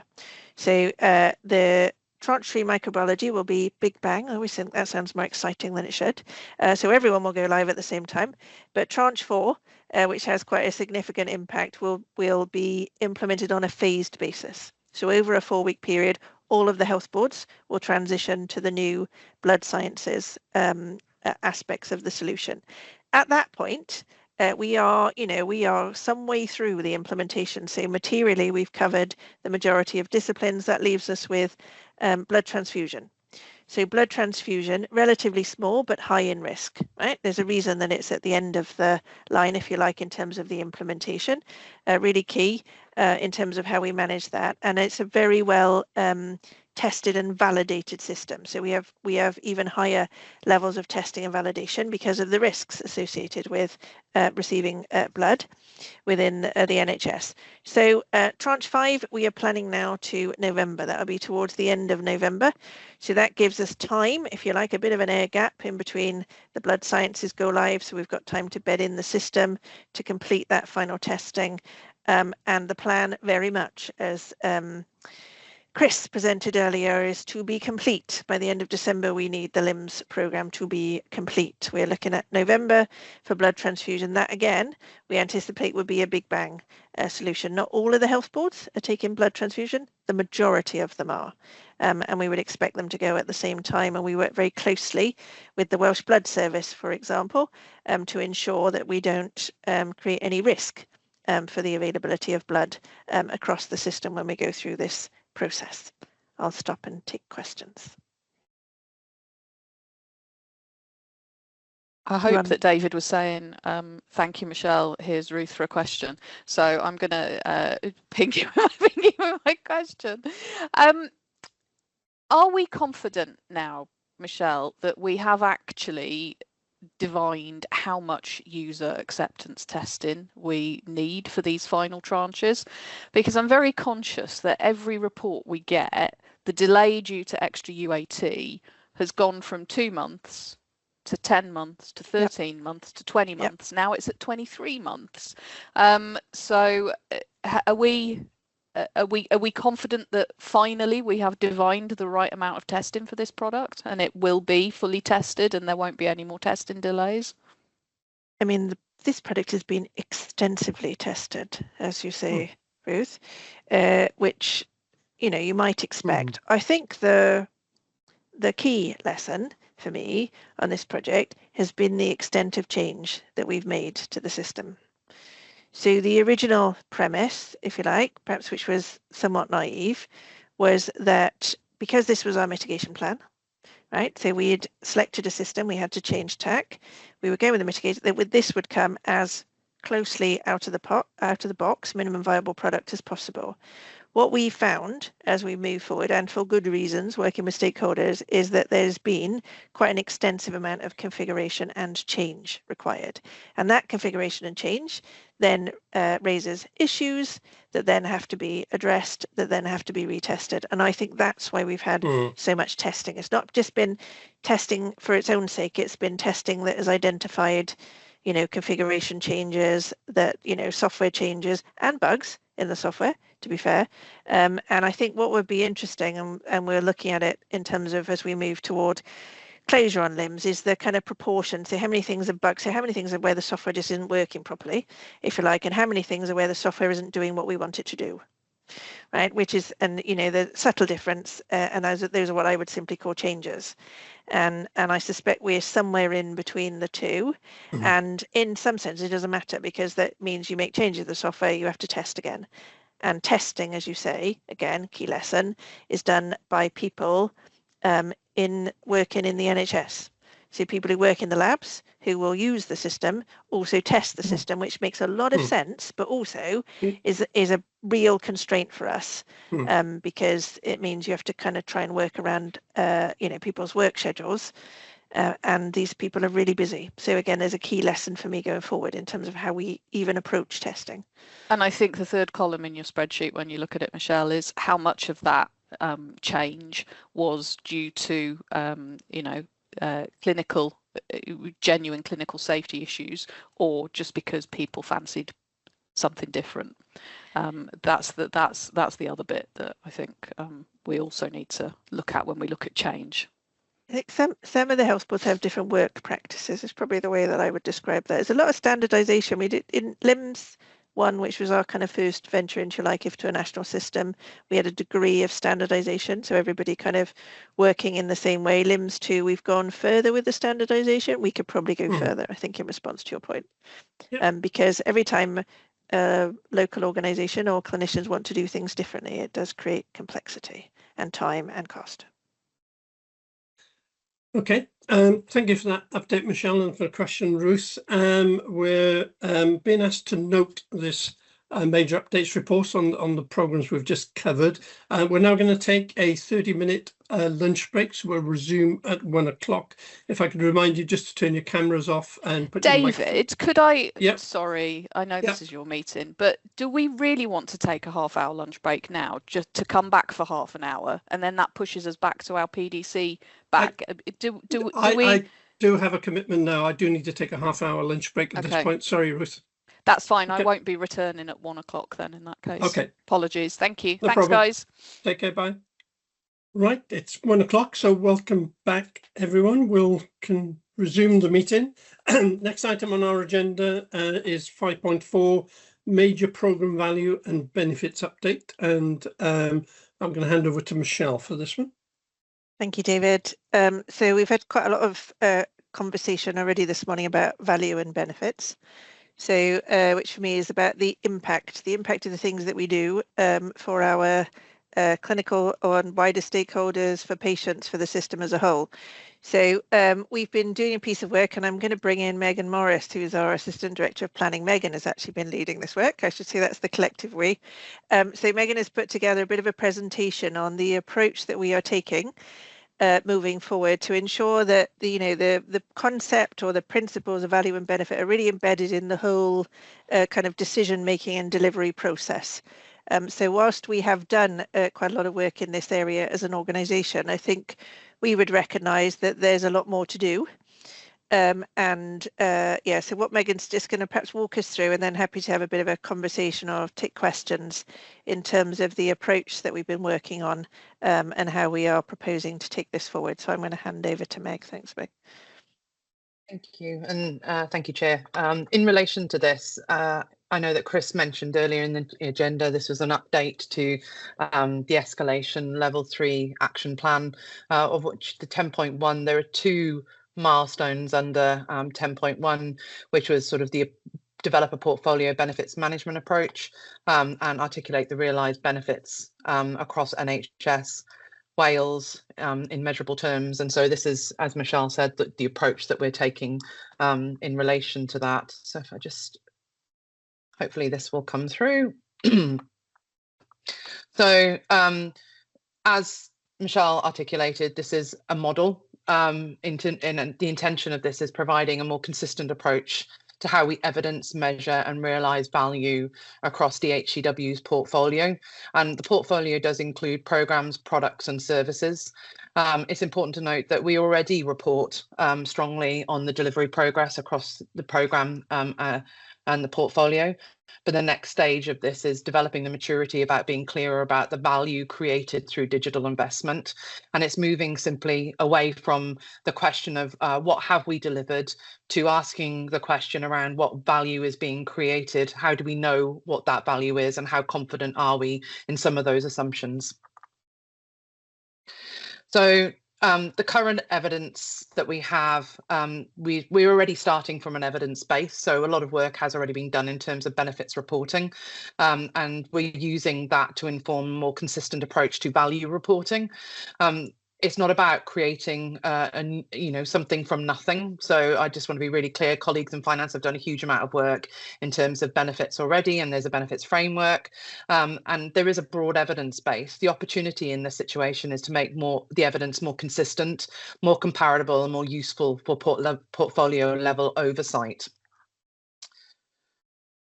The current position, following a bit of an analysis in terms of the major programmes that we reviewed, is that we already hold substantial benefits evidence across the portfolio, but the maturity and the consistency of the evidence varies in how we describe the value, report the measures and attribute savings, and whether that is cash releasing or other. And that really does create a challenge for us in terms of portfolio level reporting, because different areas describe evidence and report benefits in different ways.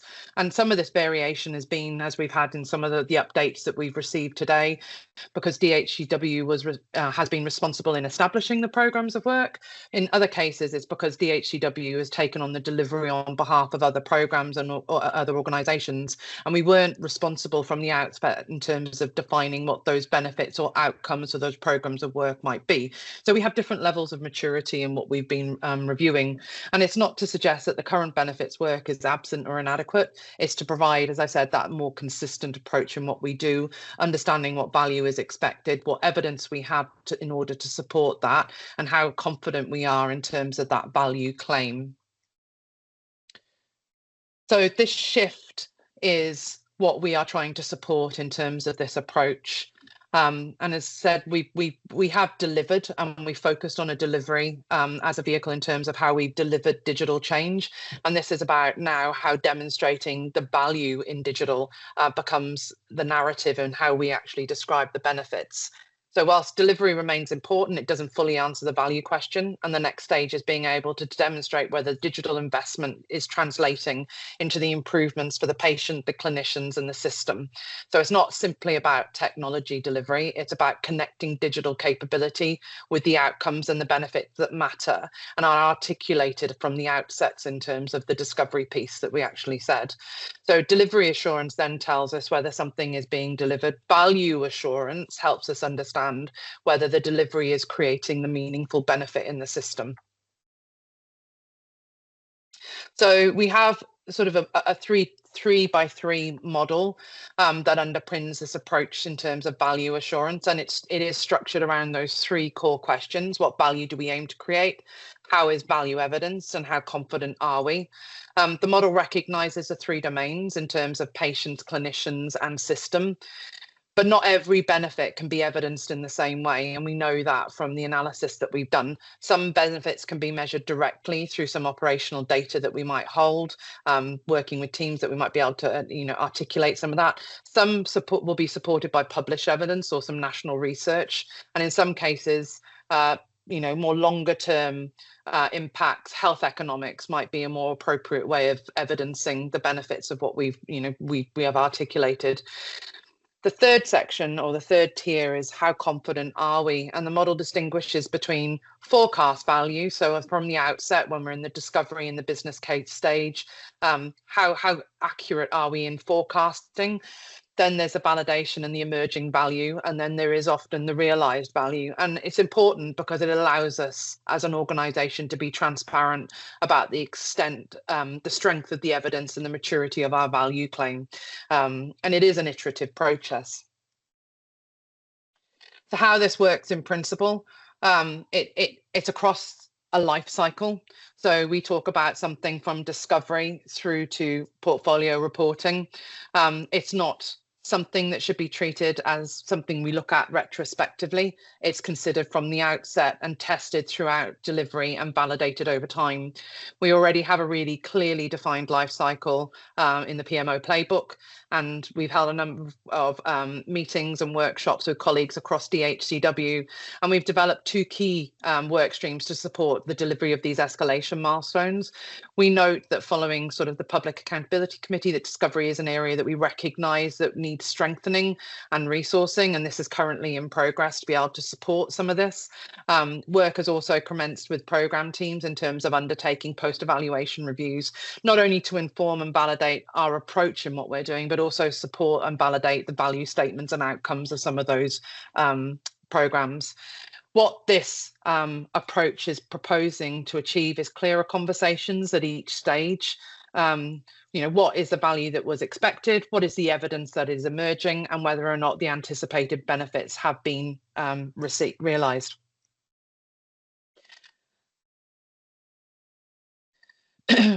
I think the other bit that we recognise is that we need to be clear in our articulation in terms of the roles and responsibility. What is our role as an organisation? What is the role of delivery teams? And what is required to ensure portfolio level assurance? And this slide tries to articulate what that how we work together to drive that value. So delivery teams remain responsible for identifying what the value opportunities are, for delivering the change and measuring the outcomes, and that ownership doesn't transfer.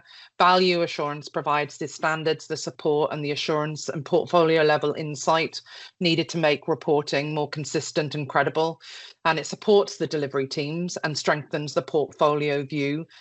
And portfolio management then uses the improved insight to support decision making, prioritization, and optimizing the portfolio, and to inform decision making. We're not proposing new governance arrangements. This will map to existing governance arrangements, and benefits realization critically depends on effective partnership working with stakeholders across NHS Wales. We have heard from Lawrence around sort of working with colleagues in the pharmacy sector in terms of what are some of those benefits realised.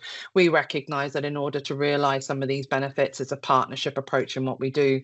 Delivery teams own the evidence, value assurance improves consistency and confidence, and benefits then are realised through partnership.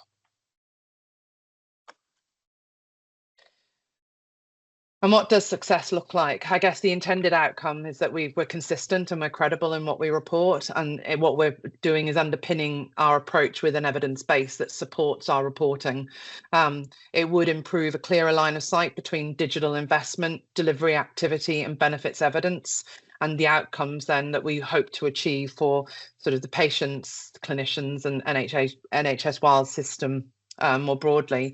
It also means that hopefully PDC and executive colleagues would have stronger assurance over what the portfolio is reporting in terms of delivering outputs, but whether or not those outputs then translate into value. And the aim of all of this is better evidence, better confidence, and better informed decision making.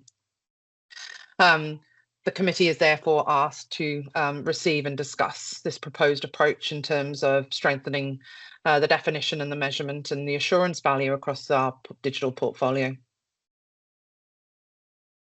Great. Thank you, Megan. If you could take the slides down so we can see each other. That's a really great update. Anybody got any questions on the presentation for Megan? No, you've been very concise, so I think most people are happy. I've just got the one, which is you did mention during the presentation that you didn't envisage a change to our governance arrangement, which I sort of understand, but from my perspective, we PDC lose oversight when something gets closed out, and I think a lot of the value comes after the program's been implemented. So I think not for this session, but Chris, more for the chair's session we've got coming up in a couple of weeks. I think we need to ask ourselves, are we doing enough to provide oversight on the value realization post the closeout report, which is where this committee sort of tends to finish. But I think there is something that's required after that. So Chris, if you're happy to take the action to add it to the agenda. Otherwise, Megan, it's a great presentation. Great to see some clarity around this. And I think the other thing I would add is we probably need to do a little bit more as an organisation in communicating the benefits to our stakeholder group. I think we do a good job of defining them and capturing it. I'm not too sure we're doing, given some of the feedback I've seen, particularly at the public accountability meeting, we probably need to be doing a little bit more in this space in order for people to understand the value of digital investment, and then hopefully to increase the amount that gets invested over a period of time. Okay, I can't see any. Sorry. Did you I say just said thank you. No, I just said thank you, and I think that's been recognised in terms of the stakeholder group that we now have working across this with us. Great, excellent. Good. In the interest of time, let's move on to the next item, which is our major product reporting approach. And for this, I'm going to hand over to Isis. Great. Thanks, David. As a substantial proportion of our delivery model is product-led, this paper proposes a consistent approach to product reporting across DHCW.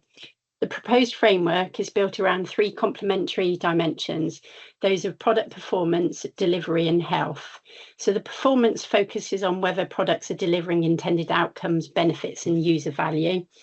The delivery assesses whether change is being delivered effectively and predictably, and health provides assurance on the sustainability, resilience, and long-term viability of our products.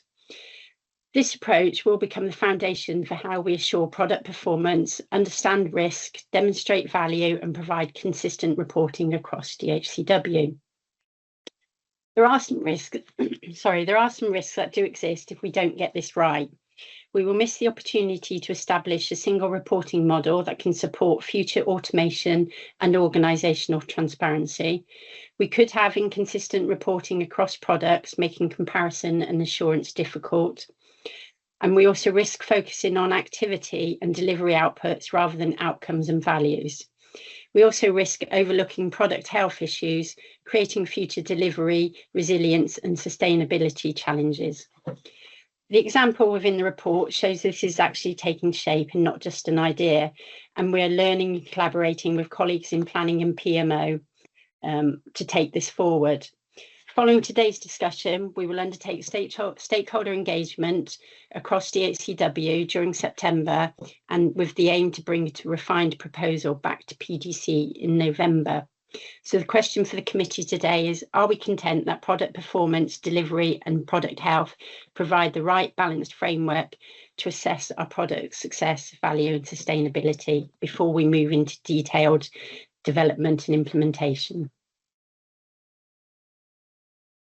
Okay, great. That sounds like a sensible approach. Anybody got any questions for ISIS on what's been outlined?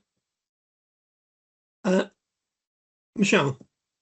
It's not a question per se, David, but I was going to pick up. Thank you, Isis. I thought it was really helpful. It touches a bit on your point just now, David, about how do we maintain sight of products once they come out of programme or project world. And I guess for the products that we are supporting going forward, which, as we touched on earlier, is not necessarily all of them, but is many of them, then this presumably, ISIS, will give us that oversight of those products as well. So LIMS, for example, is a classic case we've talked a lot about. LIMS is actually supported by Sam's team as a live service. So if this picks up those products, then hopefully we won't lose sight of it.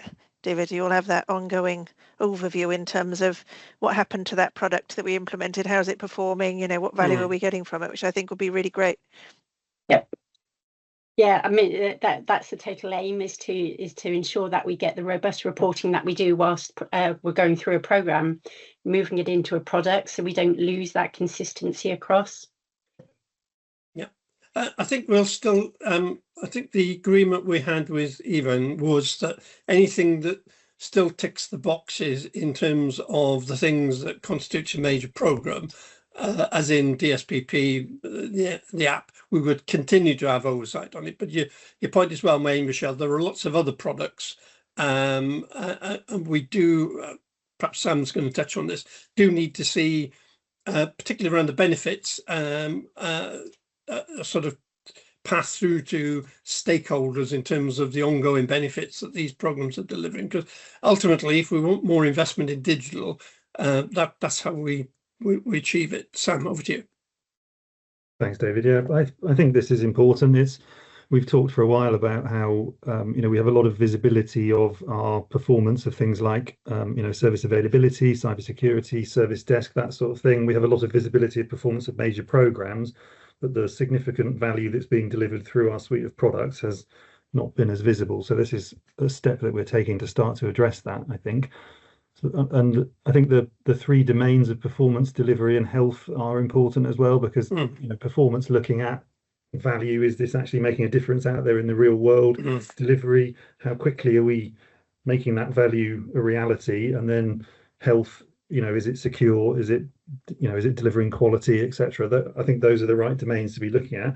We're starting to use this already within ops, and I think perhaps Sam is as well in her area, and it's starting to bring some helpful focus in terms of really getting teams focused on what the value is that they are delivering and starting to measure that. So I support it. I think it's really important. I think the question will be, where does this go? So we're taking it through our internal management board, but then does it come to this committee? Does it go to the SHA board? And as you've pointed out, David, how do we make it visible to stakeholders, which is really important? We do some of that through the SLA reporting process, I think, but we might want to take it up a level as well, I think. Yeah, I would agree. Sam, I think Chris is probably going to come in on this point. Yeah, thanks, David. It was just to say, I think we can add this to the list, David, for committee chairs. It complements what you've just asked in terms of actions.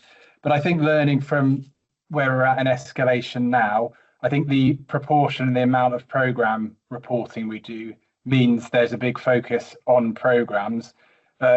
Conversely, the fact we do much less on products means there's much less visibility on and understanding actually across the system of what the value the products we deliver bring. So I think that's something for us to reflect on as well in those discussions. Yeah, agreed. Okay. I say thank you very much for that update. I can't see any other questions, so we'll move on then to closing matters for this meeting. First is AOB. I've not been notified of anything in advance, so I'll just pause and see if anybody wants to raise anything as an AOB item. No, can't see anything. Great. So the next item is the committee highlights report. So I will work with my governance colleagues and we will produce a report for the next board meeting. I'll just remind everybody that our next meeting is on the 5th of November. It seems a long time away now, but I'm sure that's the required period. So I'll draw this meeting to a close. Thank everyone for attending and diolch. Cheers.